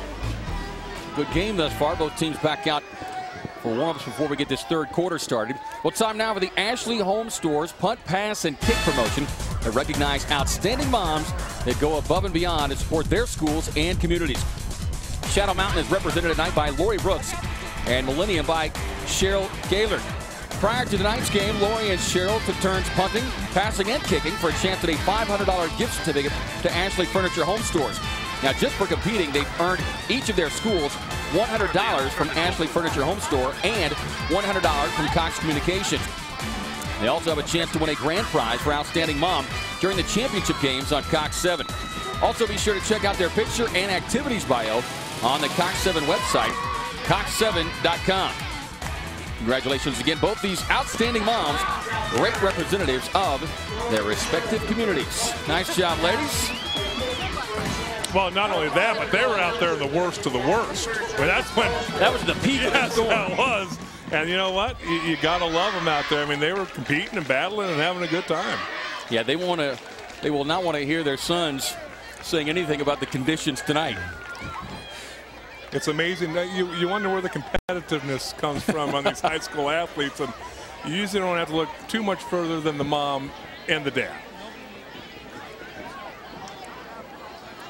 The two quarterbacks warming up. Cook Kelly, their number 2, has not attempted too many passes, but the few times that he has, Dale, that Millennium pass rush has been bearing down on him almost every single time. The big story, as we thought it might be, Giancarlo Dale, but the question now becomes, how do you get some balance? Because while Dale's got better than 150 rushing yards in that first half, I think back to your point, what is that running per average looking like? And it went from nearly 7.8. Now it's down 2 more yards on those 26 carries. Yeah, and he had a long one there at the end of the half to boost that average up. But you have to keep them off balance a little bit. And you know what? If you are Cook Kelly, you got to say, Coach, let me throw the ball a little bit. I understand that your strength is running the football, and you got the big hogs up front who like to root them out. But for the betterment of the team, you've got to be able to complete a couple passes just to loosen up, because I promise you're going to look at the film and go, well, there's 9 guys in there. There's 9 guys within 5 yards of the ball and within the tight end to tackle box. You can't block them all. And Dale's done a nice job running through some tackles, arm tackles, things like that. But they have to complete some passes. Well, Dale, as you know, you talked about you got to have the kids, you got to have the athletes. Well, along with the athletes, you've also got to have the facilities, especially in today's age. You have to put your athletes in a position to be able to win. And Josh Seacock in his 4th season thrilled about the new facilities that they have coming online here at Shadow Mountain High School. With the building of our new field house, that's $2.2 million field house with a film room and classrooms and 3,000 square foot weight room, you're able to compete because, I mean, honestly, parents look around at different schools, and our weight room is still under the bleachers with very limited AC, but now they're going to come in and look at it and say, wow, you have state-of-the-art facilities.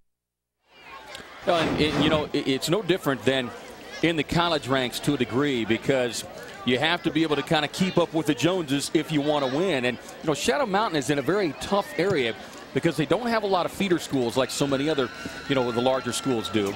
They've dropped down from 5A. They're now down at 4A1, could be dropping down to 4A2 before too long, so they've lost some of that student population. So you have to be able to strengthen the core of student athletes that you do have, and I think, as he points out, this will be a great starting point for them to be able to do so. Well, not only that, but it's a source of pride. It's a source of pride for the student body. It's a source of pride for the community. You're talking $2.5 million. That's a ton of money, especially in today's market. But again, it shows that it is important, and you see the kids out here and they're building and all that, and it's exciting to see that happen for this high school.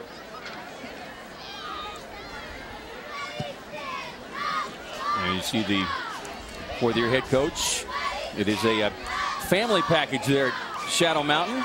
His father Roy is the offensive line coach and high school coach for 36 years back in Allentown, PA, coaching the likes of Andre Reed, Ed McCaffrey, Dan Copeland, playing for Carolina.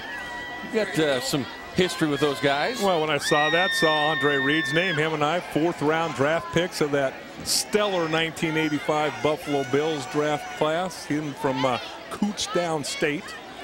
We actually both played 17 years. He's a little more illustrious than mine. But I do remember him and I and another buddy going up to Niagara Falls, our rookie mini camp, and just going, what are we getting ourselves into? Andre Reed, super nice guy, and obviously a fantastic career. Well, Shadow Mountain will kick it off. It'll be the Tigers who will have the wind at their back as we begin the quarter, though the wind has probably dropped off 15 or 20 miles an hour from when we kicked off. And you see a shot of the flag as it flies at half-mast here tonight in honor of the 9/11 anniversary.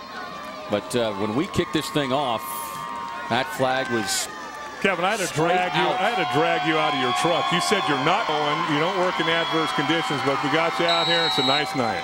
I think you were the one that mentioned Union, though, if I'm not mistaken. I just didn't want my hair to get messed up. What little I have. So here come the Tigers. We are tied at 7. Looked like Massey checking off there at the line of scrimmage. Saw something in the defense. Completes it to Wilson out of the 25, and he'll turn and pick up a couple of tough yards after the catch. Wilson, of course, coming with the 54-yard touchdown reception in that second quarter.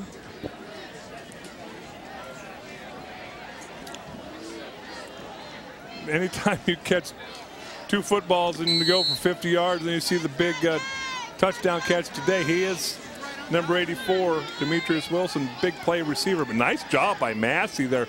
Kind of checking off at the line, seeing where you want to go with the football and throwing the ball with some velocity and confidence. Pickup of 7, brings up 2nd and 3 here. Put it on the ground, another loose ball, squirting free, still somebody scrambling for it, and a 4th turnover of the night for the Millennium Tigers. And Dale, each time it has come deep in their own territory. Well, and you see Jude coming up with the football, 150-pound sophomore, but watch the quarterback exchange right here. They are definitely not on the same page. A little frustration shown by Flowers after this. The ball a little bit low, and as a running back, you want that ball right in your gut. So you grab it, tuck it, and go. And if it's anywhere but there, and you're starting to look for guys hitting you and where the ball is and all those things going through your mind, imperative that the ball goes in your belly. Here we go again. Shadow Mountain, great field position. Single back set. Dale in the backfield. 26 carries in the first half. He gets number 27 to get things kicked off here in the third quarter.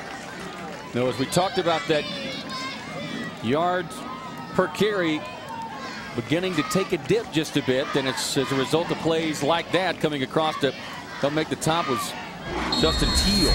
Justin Teal, watch him, number 40 right here. Remember, you guys got guys off the line of scrimmage. Watch where he picks a gap.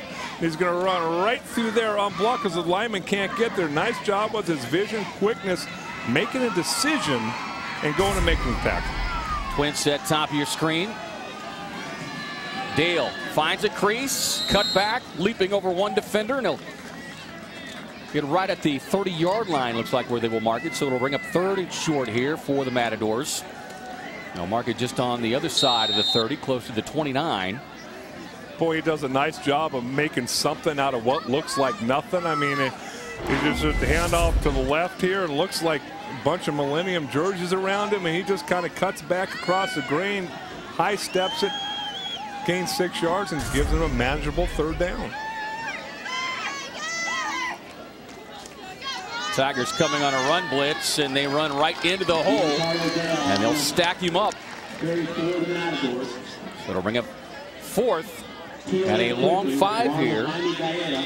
Well, this is what we talked about at halftime. I mean, in my mind, you have to come up with a couple wrinkles because if you're Millennium, watch how many people are up at the line of scrimmage because there's absolutely no threat of a pass. And you can only block, I said that enough times tonight, but now you got 4th and long. There is nothing that's making Millennium think pass whatsoever. Now, this is not a no-huddle offense. They basically just line up about 2 yards behind the line of scrimmage. Get the play called in from the sideline as Cook Kelly Dropping back, he's got plenty of time. Rolling near side, throwing deep, looking for his big tight end. But the ball is knocked away there at the last moment. And they will turn it over on downs. But it's so difficult to call on your quarterback to only throw when it's got to be completed. And you know, as you watch here, this is going to be the intended target. It's number 7, Joshua Brooks, puts his hand up immediately, but that's what drives quarterbacks crazy. He's not open yet. Takes a chance down the field as he's throwing. Doesn't have enough firepower to get it all the way down the field. And another turnover goes for naught. And now Millenium picks up about where they turn the ball over. Hey, I need one right here, kid. Let's go! I need one right here. The Tigers are here. Flag team's here, so I get Carson Spirit to you. Massey, quick drop. Completes it. Another good-looking play. And they've clearly identified something there in that Shadow Mountain defense. And that little underneath there he is. Herman Cox comes up with a reception. Well, he's doing a nice job. Massey is surveying the field and throwing the ball with confidence and velocity. And surveyed it, saw Cox had a little mismatch there, fires it to him, catches it in stride, picks up almost 10 yards. Wilson will split out wide here to the near sideline at the bottom of your screen. Massey will work from the shotgun on second and short, but whoops, going to be second and a little bit longer now. Everybody got the quick count, but Mr. Ellsworth. Dead ball. False start. Offense. Replay, second down. Well, remember Curtis Mays, the head coach, is also the offensive line coach. You don't see that combination very often. So 2nd and 5 from the 38, and they'll get that 5 yards back. Well, that's kind of the way the turnovers have been tonight. Yes, it has. We'll give you one, we'll give it right back. Well, that's frustrating because it didn't look like they were even hard counting Shadow Mountain on that snap.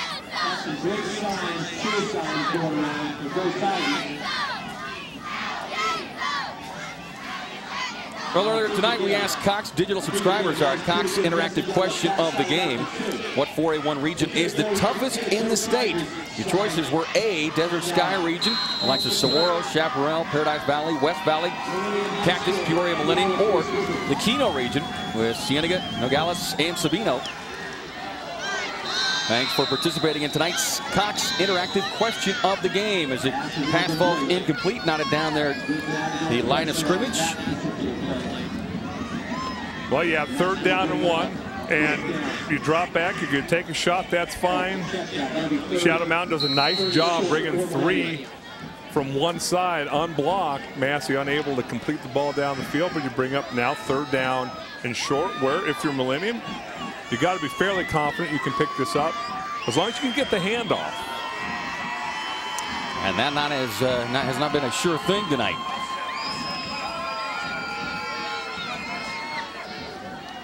Lions tightening up their gaps as we'll get another penalty flag. May have seen one of those linemen just lean forward a little bit in the stance. Dead ball. False start. Offense. Replay. 3rd down. That's not fair. You can't see that from the sideline if you're a referee. You kidding me? I mean, I think he might have twitched his little pinky finger.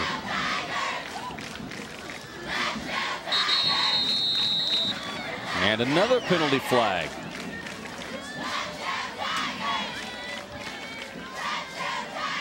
Hey, tell. Dead ball. Snap infraction. On the offense. Replay. 3rd down.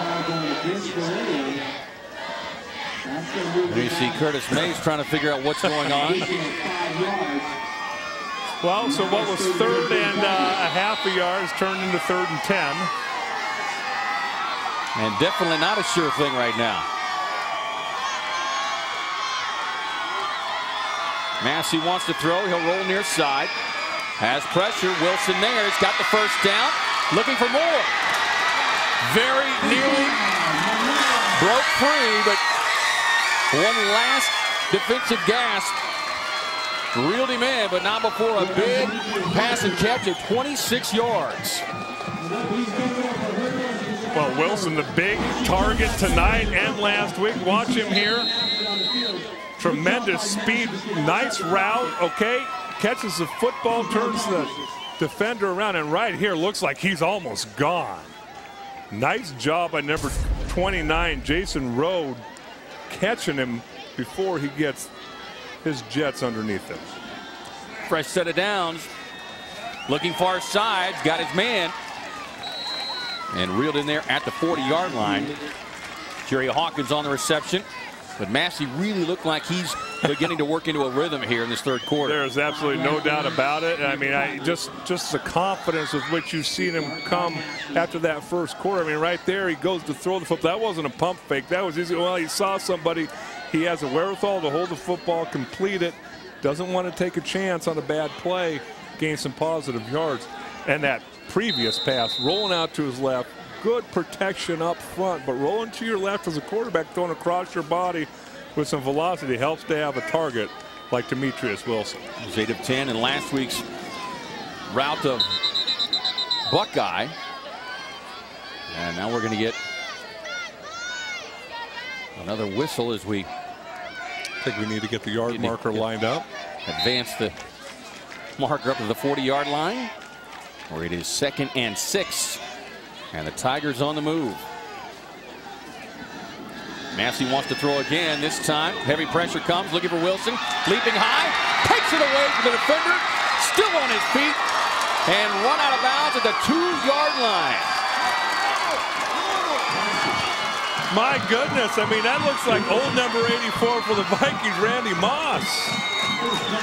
Throw the ball up and let Wilson make a play.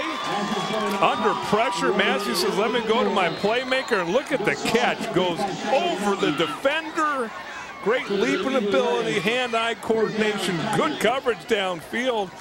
I mean, Matt Farney is doing everything he can here. Just got out, jumped, and then almost gets in the end zone. Massey again checking here the line of scrimmage. Offset eye. Tight end in motion. And look like we're going to get some movement again on this Tigers offense. Well, if there's one thing we found out, a sure thing is not so tonight with these two football teams. Red ball, false start on the offense. Replay, first down. Well, and as the head coach, offensive line coach, that stuff will drive you batty, especially when you have the ball there inside the 5-yard line.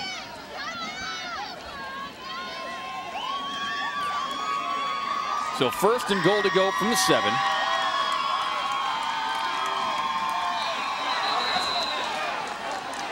And now it looked like the center and quarterback. Dead ball, false start, offense, replay, first down. Well, they need to regain their composure right now. There's some frustration down there in that huddle, and it's just little things. And that's in Dallas, Jimmy Johnson used to always say that, take care of the little things. The big things take care of themselves. These guys going and making big plays and stuff like that, but staying on sides, knowing the snap count, those things you can control.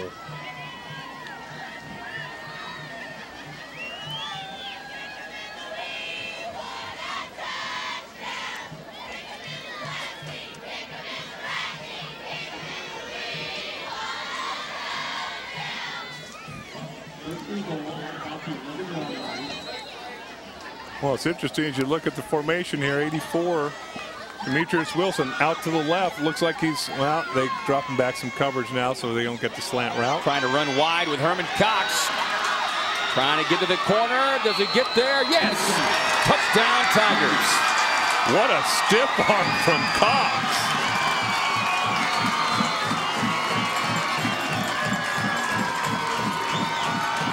Looked like there was no way he was getting to the end zone. He just kind of very nonchalantly sticks his left arm out. Good blocking here, but then watch the lead block, and then watch number 21, Cox with the football right here. Right there. That's an Eric Dickerson stiff arm.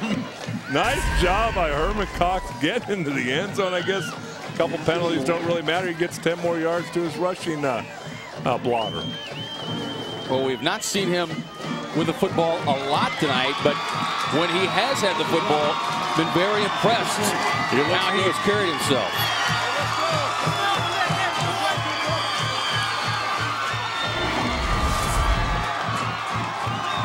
Instead of handing it off, they go ahead and pitch it. And nice job by that offensive line and good blocking up front. And then the one guy that can't be blocked, one stiff arm, and makes it look really, really easy. Herman Cox, 6 foot. They have him listed at 166 pounds. He plays bigger than that, and that stiff arm was a little bit bigger than that. Yeah, no doubt about that. Well, for the first time tonight, the home team, the Millenium Tigers, pull in front at 14-7. A little strut in their step too. You could just tell that feeling good about themselves. You see the 12th play, 70-yard drive, and give credit to Massey for picking up some tremendous yardage, and Demetrius Wilson doing a nice job, especially with the Randy Moss circus-like catch.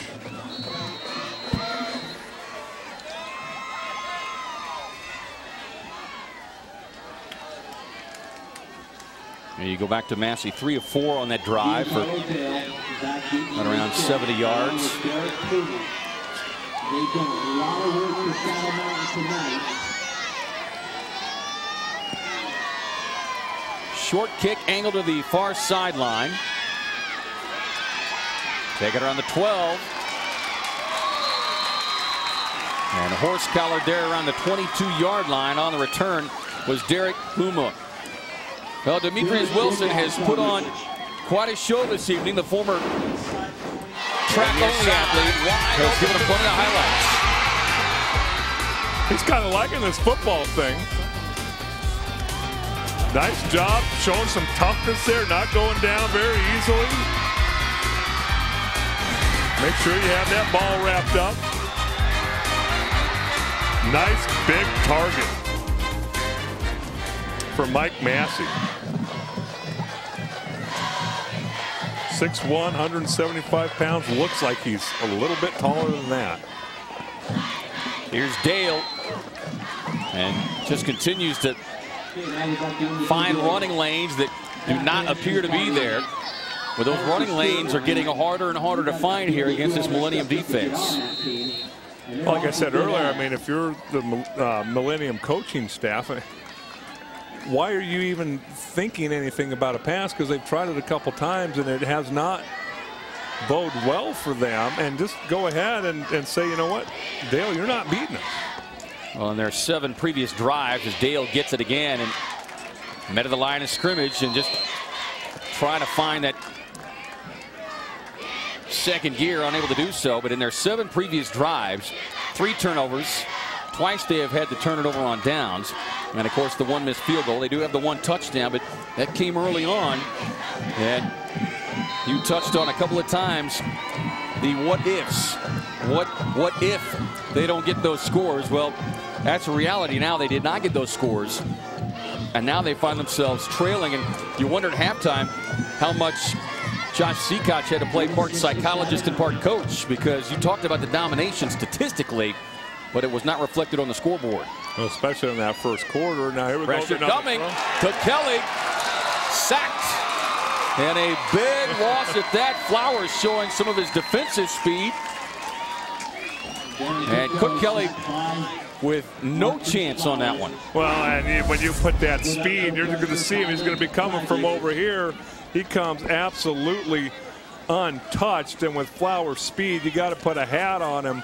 No way for Cook Kelly to find anybody to complete a pass to. And here you have this Millenium defense just starting to strut around a little bit, feel good about themselves. Look out, high snap. And the punter will wisely just kick it out of the back of the end zone. Dan Snyder knew he had no chance at that one. And things beginning to kind of fall apart a little bit here for the Shadow Mountain Matadors. Well, and football is such, obviously it's a very physical game, but there's so much mental that goes into it. As we're going to see the call here.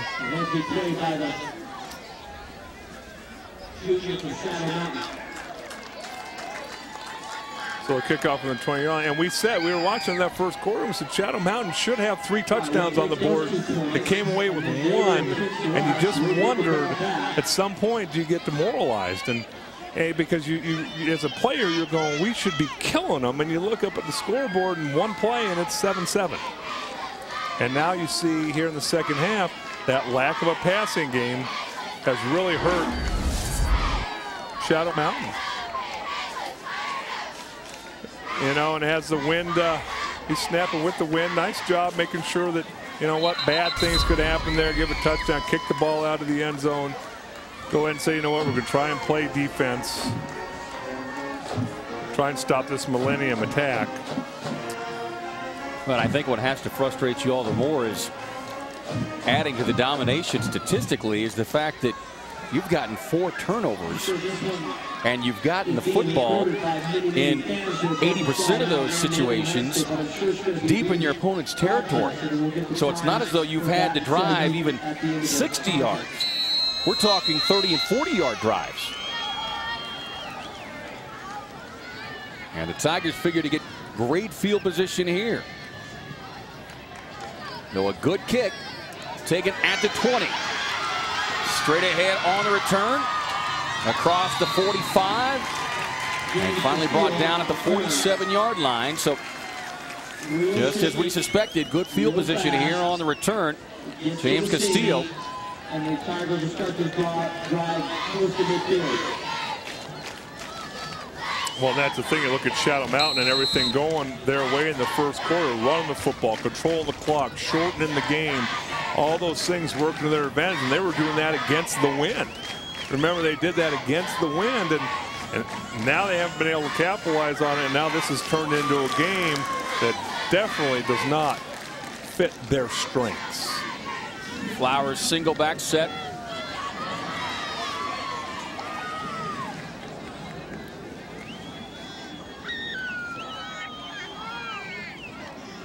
Flowers will take it over the right side. Nice surge defensively up there by the Shadow Mountain defense. Looked like Marker got his head in there first. Make the stop, pick up maybe a half yard. Well, now you're looking at your Millenium. You know, you're up a touchdown and a safety. And can you control some of this clock? Can you run some of this clock? Do you have to throw the football? Can you turn around? Make sure you get the handoffs correctly. Flowers and Cox have both shown big playability. Trips formation at the top of your screen. It's Hawkins split out wide here at the bottom. Massey looks to throw deep, has his man there.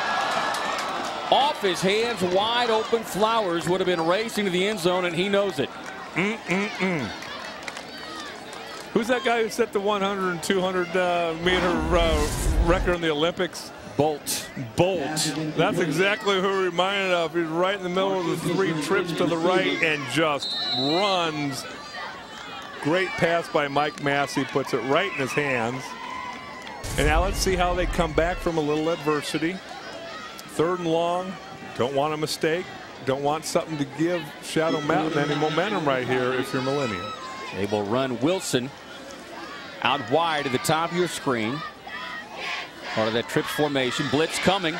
Massey under heavy pressure, throwing it just out of bounds. He did have a receiver out there. But a nice job of changing things up defensively by the Matadors to put some pressure on Massey really for the first time tonight. Well, what Millenium has done is kept Shadow Mountain off balance. I mean, when you have speed like they showed right there, that scares the living daylights out if you're a defensive coordinator. And you do not want to blitz. You do not want to put guys in man-to-man. But watch these guys. You only got so many people to block them. You time it right, miss a block, and then nobody gets open right. Good coverage downfield was the reason why that blitz worked. Matthew Farney back at his own 20, waiting the punt. Short snap. Well, handled there by the punter for the Tigers. Farney Won't take the fair catch. She'll get an extra 7 or 8 yards on the return. And that's where the Matadors will take over, a 28-yard punt. Clock stops at 3:33 to play here in the third quarter, 16-7. The Millennium Tigers with the lead. Getting a touchdown and a safety here in this quarter.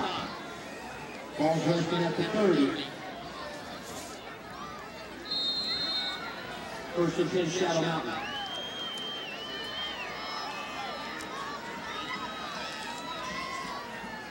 Well, now the question becomes, will we see any change offensively for the Matadors, or will they continue to try and pound away here with Dale? Well, the question is, who is your big play guy? Who do you try and go to in a situation like this? Because if not, I'm telling you, there's absolutely no reason. The flag comes in here late. It looks like well, they try to run a quick pitch to Dale for the first time tonight to get him out wide quickly. Dead ball. Personal foul. Defense. Result of the play is going to be a first down.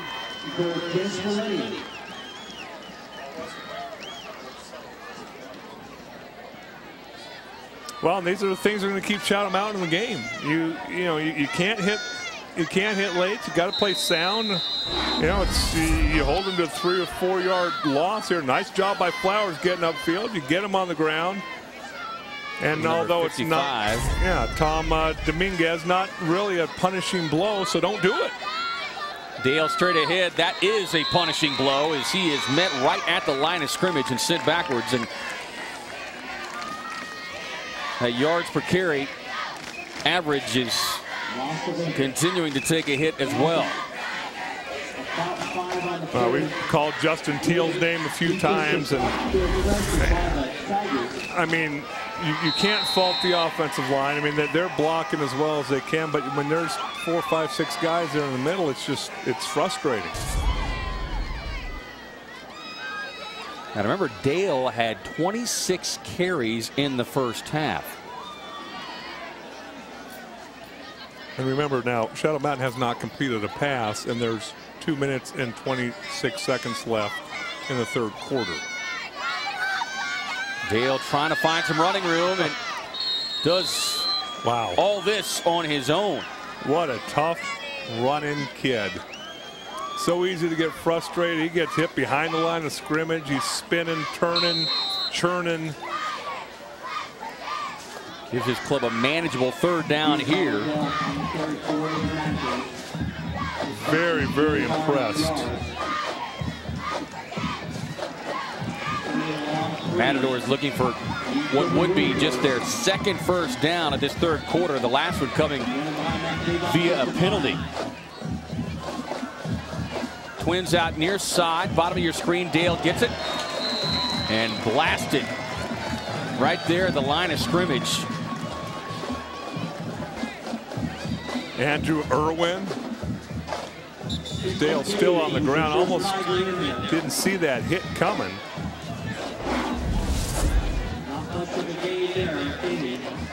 Eyes downfield and just. I mean, that's a big hit from Andrew Irwin, number 7. I mean, I'm seeing these guys. He's a junior, 5'11", 168 pounds, and hit him like a ton of bricks.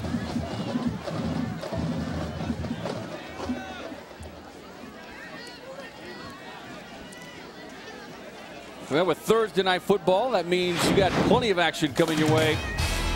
Friday night lights. The 4A, Cactus Shadows at Cactus, both 1-0. Lake Havasu at Paradise Valley, same story. Big one out of the 5A. The big boys will go at it. Hamilton at Centennial. Bash at Deer Valley. Mace will take on Desert Vista, who once again playing from behind this season. St. Mary's at Mountain View. Gilbert at South Point Catholic.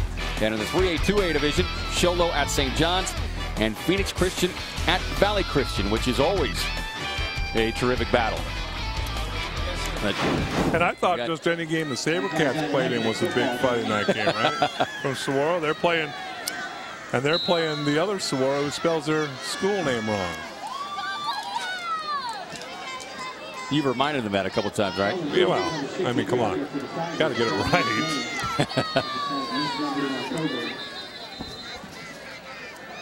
That Hamilton at Centennial game, by the way. The AIA radio game of the week. Does Hamilton ever play a game that's not a big game? I mean, they play in Miami, then they play Brophy, then Centennial, and they're not like some of those college teams. Now we've got a break in the action here. Let's hear from the first-year head coach Curtis Mays talking about his own tough games out of the Northwest region.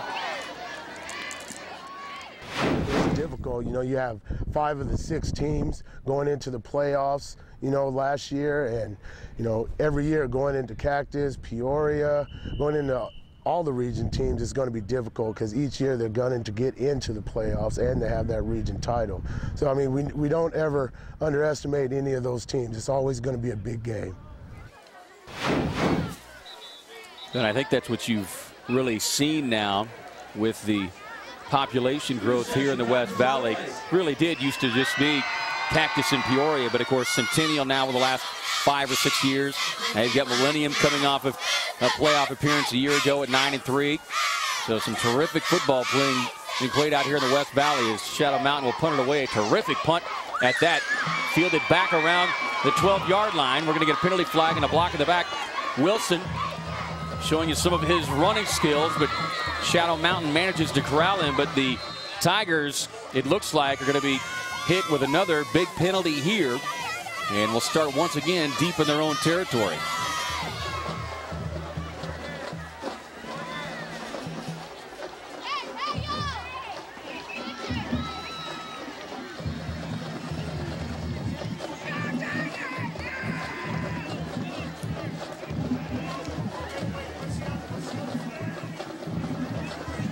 And there are 2 flags. There's one at midfield and there's one. When you look at the penalty yardage, my goodness. We got a block below the waist. We got a block in the back. Block in the back. You want to accept the second one, right? Okay. Block below the waist. On the return team, that penalty's declined. Block in the back. On the defense. Force it from the penalty spot. You got first down. Well, for those of you who wonder, the referees try and help these kids with their decisions and what's the right one and all that, because the referees obviously know sometimes when you're emotional and you're not sure if there's more than one penalty or do we accept or decline. The referees are pretty good at saying, kind of guiding you. Yes.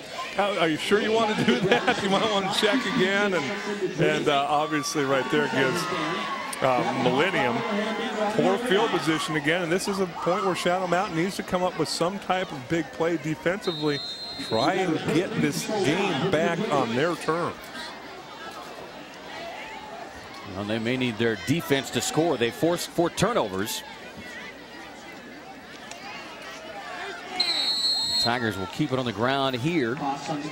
Matadors do a nice job of bottling up the ball carrier there, Herman Cox, who has played a terrific game tonight. Very a minute impressive. to play here in this 3rd quarter. Very impressed with Herman Cox. I mean, we put out his size earlier. I mean, not a very big kid. I mean, you see him 6 foot, 166 pounds, but running through tackles and doing a nice job. You see the total yards here as Millenium. It says you're going to have to throw to beat us, and Shadow Mountain hasn't done it yet. Massey on the inside handoff. And that Matador defensive front doing a nice job of staying at home and upending the ball carrier for a short gain. So they'll bring up 3rd and long here. And the Tigers may just wait and make that the final play of the quarter and take the time to get the play on the walk to the other end. Massey looking to the sideline, and that is indeed the case.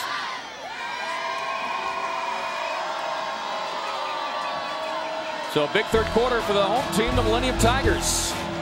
Going to get touchdown and a safety in the 3rd quarter. That gives them a 16-7 lead as we head to the 4th quarter here at Millenium High School. You're watching live AIA High School football on Cox 7, Arizona. Presented to you by Blue Cross Blue Shield of Arizona and the United States Army.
16-7 is our score here from the campus of Millenium High School. And after a shaky start, the home fans have had plenty to cheer about here from midway through the second quarter on, as their club has a 16-7 lead with the football here in the fourth quarter. Facing third and long, Massey set, throwing deep, has Wilson there, leaping high, can't make the grab this time. As well covered back there defensively by Shadow Mountain's James Rutherford. So the Tigers will have to punt it away. Boy, we've seen both these teams miss so many opportunities, and you wonder who's finally going to grab the momentum and hang on to it, Dale. Well, and that's the whole key here. You've got 12 minutes of football left, and right now it's Shadow Mountain's time, because Millenium punting out of their own end zone. You're going to get good field position, barring some unforeseen circumstance like that hasn't happened tonight already. But good field position, and can you take advantage of it offensively? Farney back deep to receive. Pressure comes, and they just do avoid running into the punter. And a wise decision there by Farney for the fair catch. So the Matadors with the football at the 35-yard line of the Millenium Tigers on a 26-yard punt.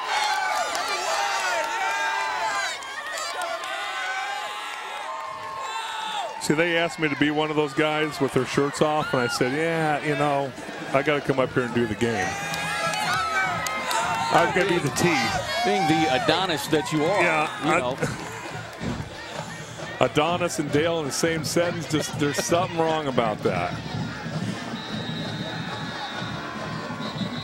And another penalty before you even get up to the line of scrimmage.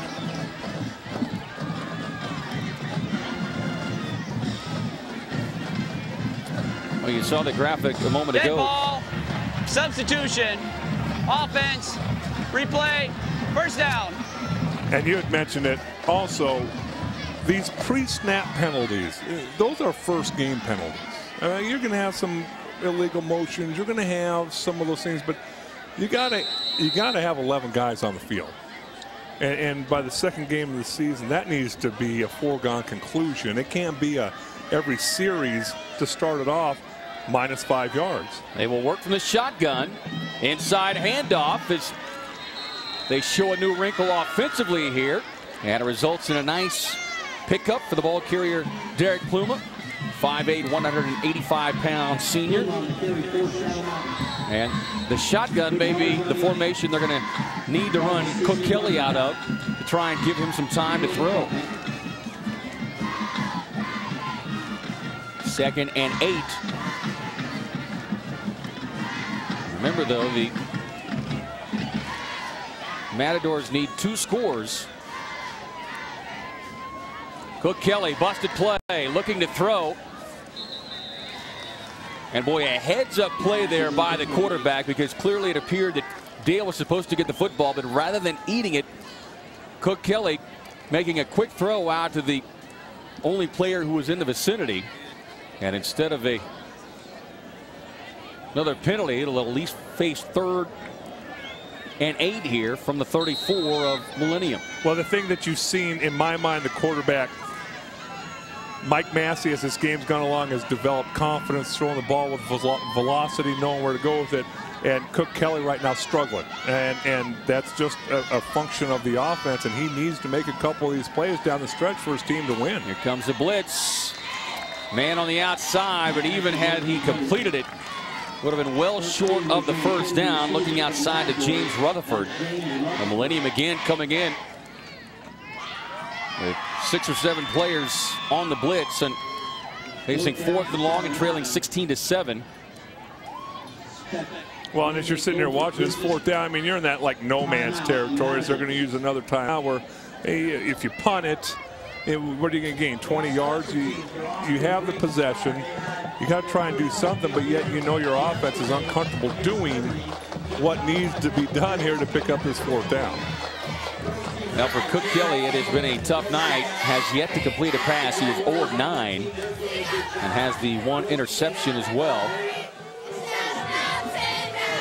And Dale, you know, you get a quarterback in a situation like that, you want to try and run just a simple route, just a quick 5 and out just to give the young man a completion to feel like he got something positive to build on. But Kevin, I am such a proponent of first series, you've got to get an easy completion for your quarterback. I don't care if it even goes for no gain. You got to complete a pass. Even the screen out of the backfield. Yes, and let the receiver catch it, and then you go from there. You can't wait till, and obviously they've passed since then, but when you're in the fourth quarter and you still haven't completed a pass, there's so much doubt sitting in any quarterback's mind. I'm not talking about Cook Kelly, but any quarterback's mind.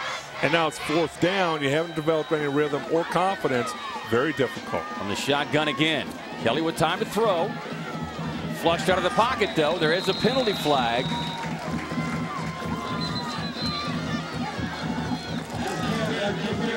Millenium might save Shadow Mountain again with another penalty. Tigers already over 100 yards in penalties tonight. And between that and the 4 turnovers, I'm guessing that Curtis Mays will have a laundry list of things to go over starting in practice tomorrow.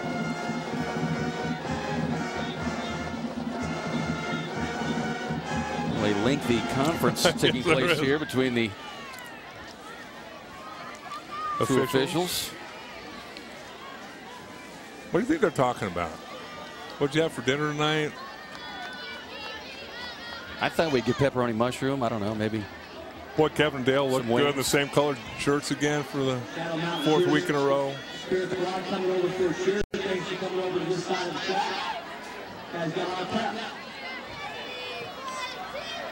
Do these stripes make me look 42 big? legal use of the hands.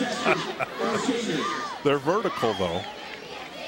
Legal use of the hands on the defense. Result of play is first down. Well, that is the second first down this half for the Matadors via the penalty.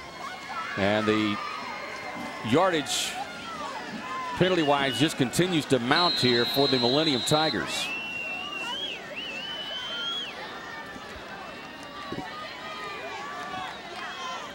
Handoff to Dale. Spins away from a defender, but managing to hang on. Looked like Flowers there at the bottom of the pile, and he got some help from his defensive teammates, Justin Teal. Just love the way that Dale runs with the football. I mean, it's just, and really, for Shadow Mountain, I have at least been imploring, you got to throw the ball. You got to throw the ball. Well, in this situation, if Millennium's going to continue to help you out, you really don't. I mean, you score a touchdown here, it's a 60-14 game with 10 minutes left in the 4th quarter. Fluma gets the carry as they work it to the near side. Takes it across the 20, so into the red zone. Going to bring up 3rd and short now for the Matadors.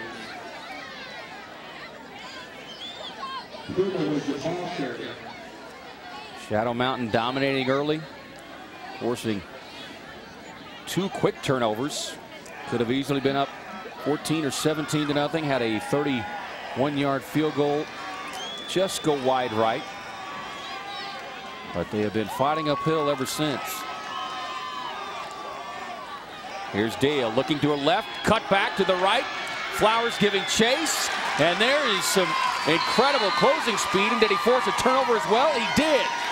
Tigers get it back. What closing speed by Flowers.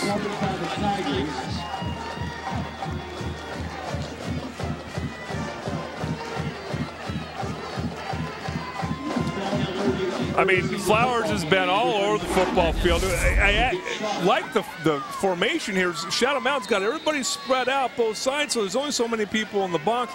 And then you have a chance to run the football. Give it to your workhorse, and Dale right here has a chance, but he is not going to beat Flowers to the corner. And what a fantastic job stripping the ball and then recovering it. My goodness. And Dale was never able to get that football shifted into his outside arm. And Dale, you know, it's just some of those little basics that can come back and haunt you. As Massey is grabbed from behind on a little quarterback keeper there by Marker to prevent a big play from developing. In fact, Massey losing maybe a half yard on the play, so it'll bring up 2nd and long here. Well, we talked about Flowers last year. 76 tackles, 3 sacks, an interception, fumble recovery. He's done a very, very nice job defensively. Now he's helping out offensively, too. Yeah, he'll be back. Just a junior, so. Here's Herman Cox, who's played a wonderful game tonight. How great was that patience right there? I mean, so many kids will panic. You see a bunch of white jerseys running at you. He just kind of hesitates for a second, able to jump forward for a few extra yards. And we're talking about Flowers. This week, I guess, got a letter from UCLA, Rick Neuheisel, Oregon State, USC. You know, tell you what, he's a kid who's got a lot of talent. But you hear coaches say, regardless of the level, just give me an athlete. I'll find some place to plug him in at.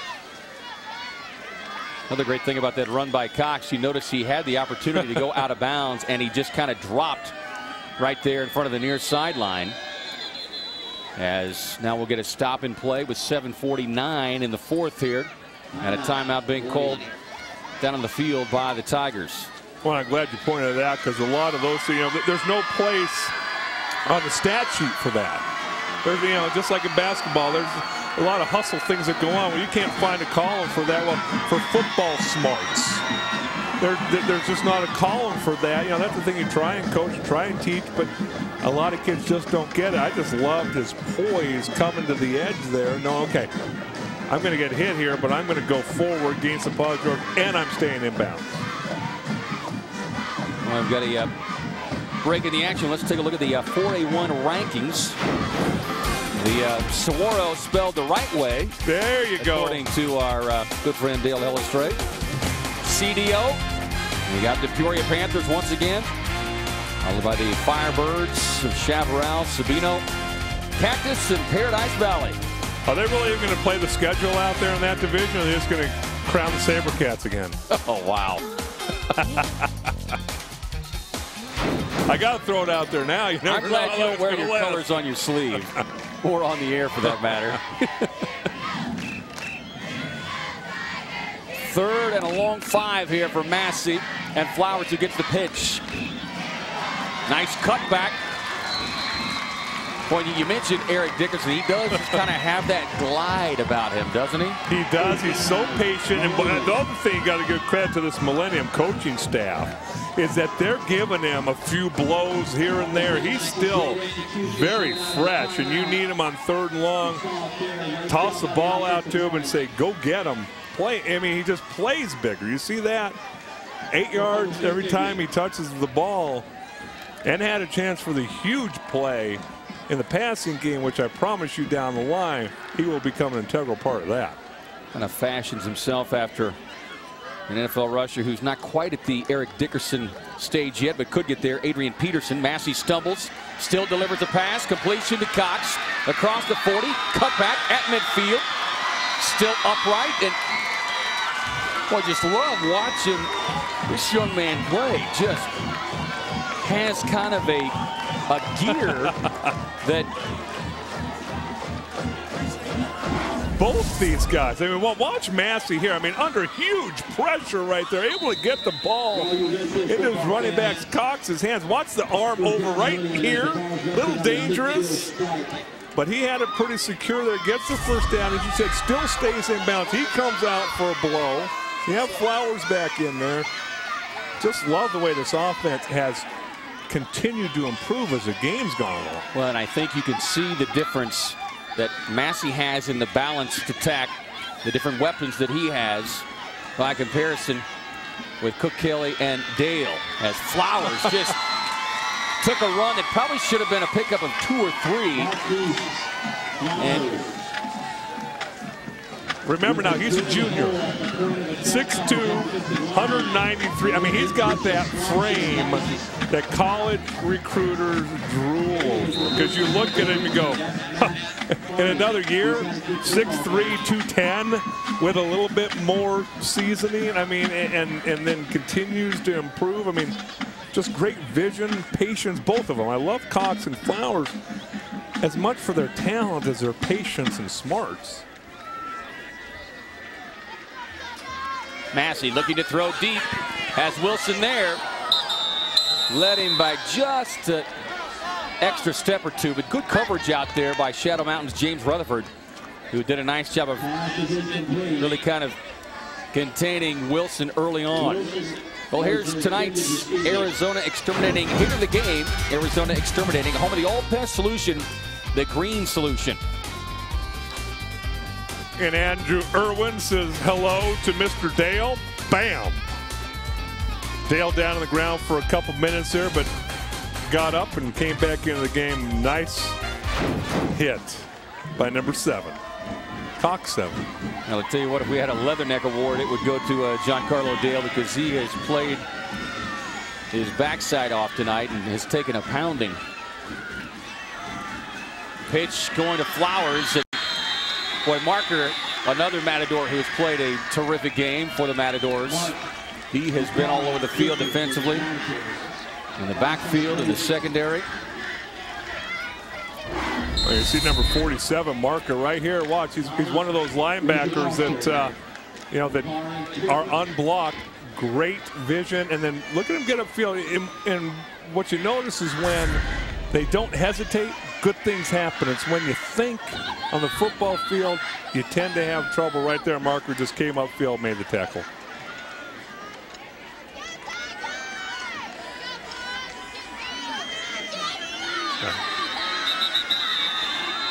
And looks like Curtis Mays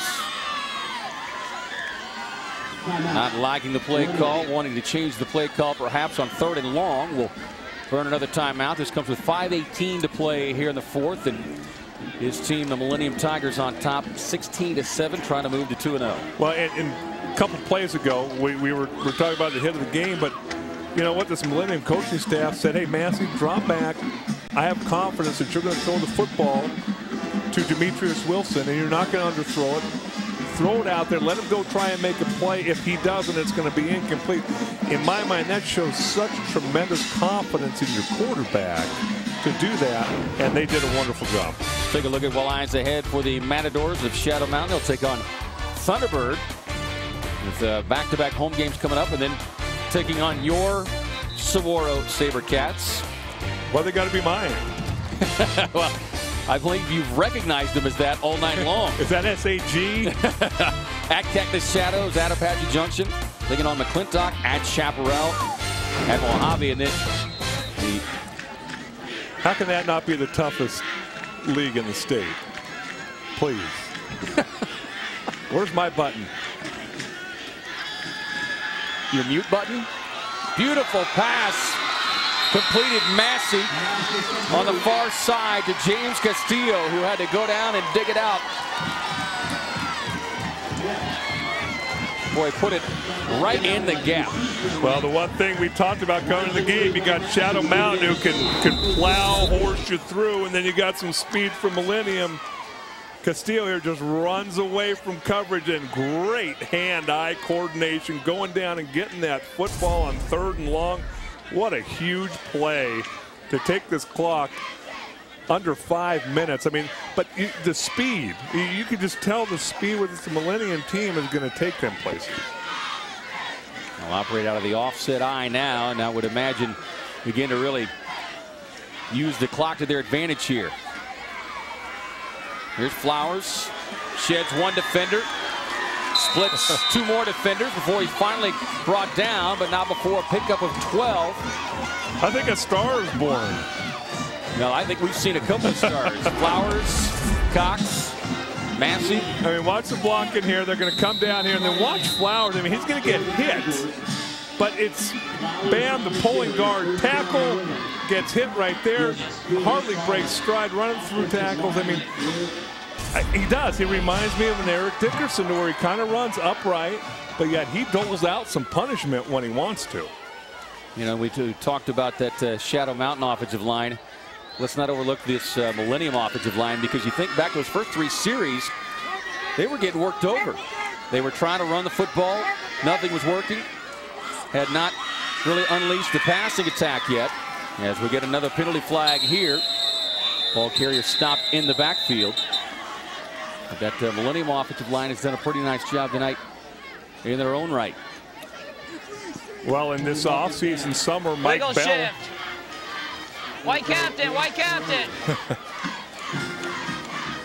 Mike Bell, the former Tolleson star, went down to U of A. Denver running back, worked with these Millennium players. He was working out the trainers, and we'll listen to the Wiggle shift. Offense. At penalties decline.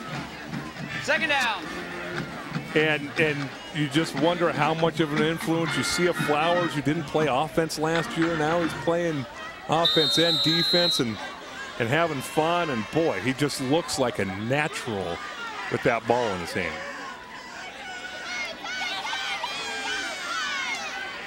Matadors defense know they've got to make a play now as we move in on the 3-minute mark here in this one. Pitch to Cox, trying to get wide, and boy, a super defensive play made right there by the Matadors. Number 25, Sam Hammer. Check that, 29, Jason Rode. Jason Rode comes out of nowhere. Watch him right here, and just again, watch, there's no hesitation. Straight up field, can't get a hat on him, and then a very sure tackle. Nice job by Rode getting upfield. Just love to see kids playing with instinct, not thinking, not going, boy, I don't want to make a mistake. Just go. Just go 100%. Things will work out for you. Not hard to believe, but another penalty flag has been thrown. Dead ball. Delay game. Offense. Replay. Third down.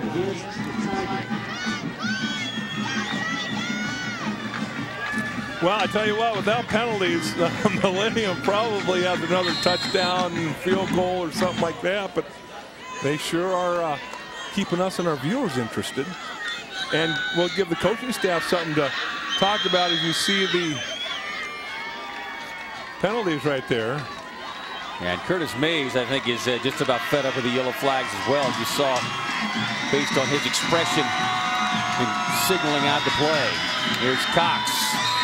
And that Matador defense continues to play aggressive, strong football, coming hard.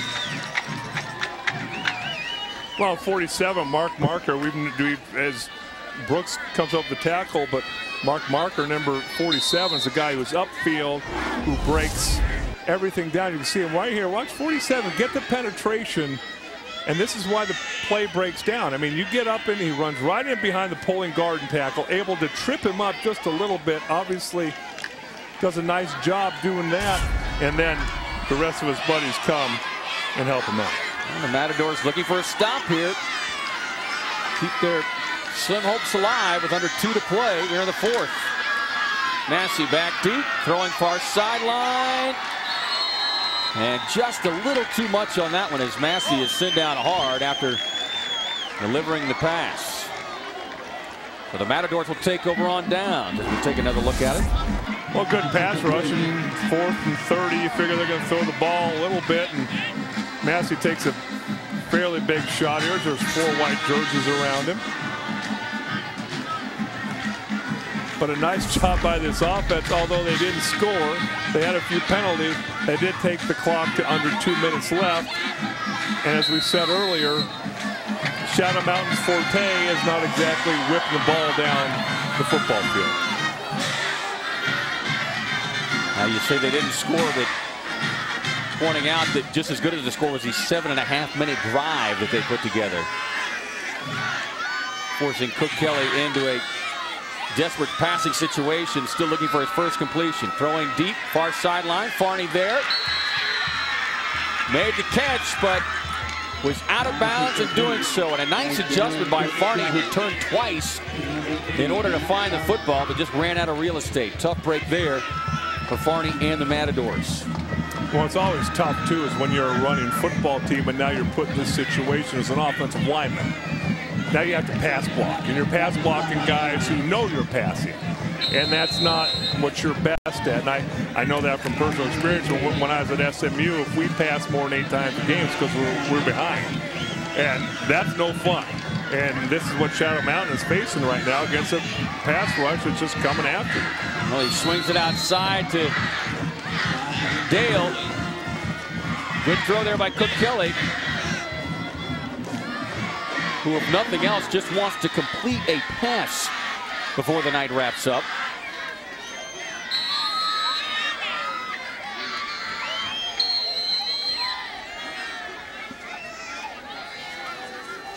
And it looks like the Matadors will burn a timeout here with 1:37 to play.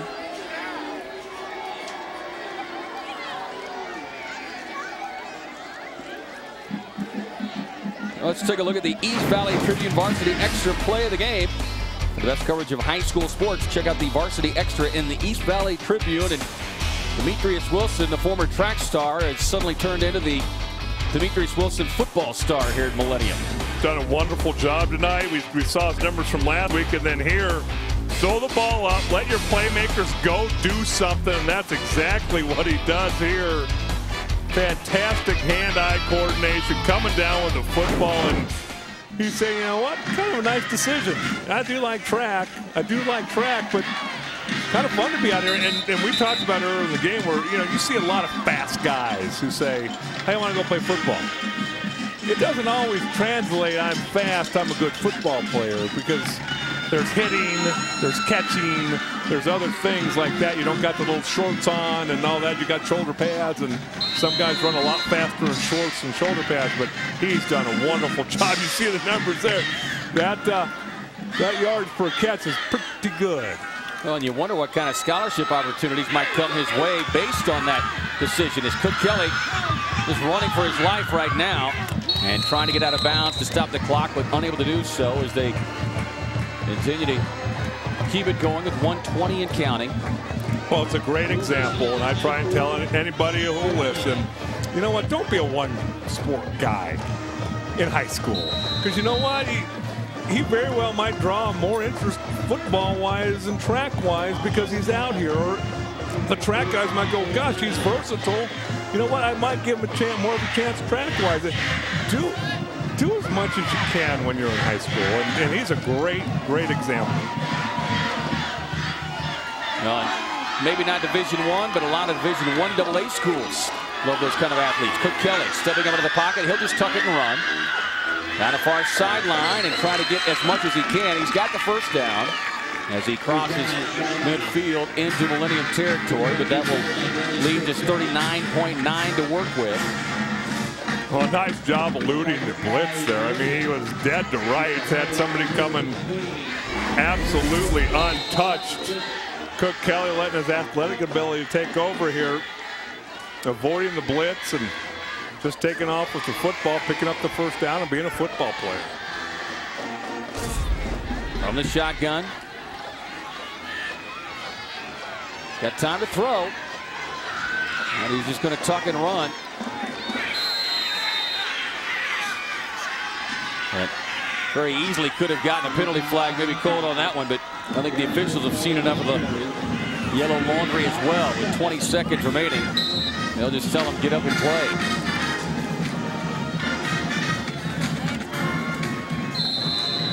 Swag at the football here on second down. Stop the clock at 11. Time for one, maybe two plays. Well, I think you look at both teams, and obviously we'll talk about it in the post game, but kind of what we thought. I mean, you got Millennium with a lot of speed and, boy, tenaciousness. They overcame what I thought was a dreadful first quarter, and we talked about it and wondered how it was going to impose itself on the game with Shadow Mountain not scoring 3 touchdowns and taking a commanding lead. Shadow Mountain can run the football on just about anybody. Well, he gets that first pass completion has been waiting for all night. It comes with 3.8 remaining here in the game. No doubt that Cook Kelly will get better as the season goes along, and he's going to have to. As the competition gets better, they have got to have a two-dimensional attack.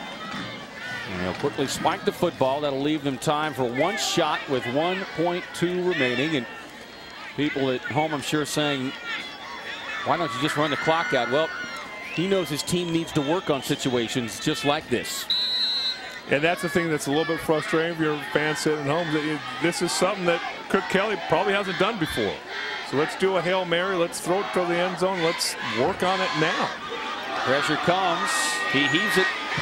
And in the far corner of the end zone, ball batted down, and that will do it. As the Millenium Tigers getting off to a rough start, trailed early 7-0. But they come back and win it. Our final, the Tigers taking down the Shadow Mountain Matadors by the final score of 16-7. The Tigers move to 2-0. The Matadors fall to 1-1. You're watching live AIA High School football on Cox 7 Arizona, presented to you by Blue Cross Blue Shield of Arizona and the United States Army. We're back with a game recap after this timeout.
Live AIA High School football on Cox 7 Arizona, presented by Blue Cross Blue Shield of Arizona, an independent licensee of the Blue Cross and Blue Shield Association and the United States Army.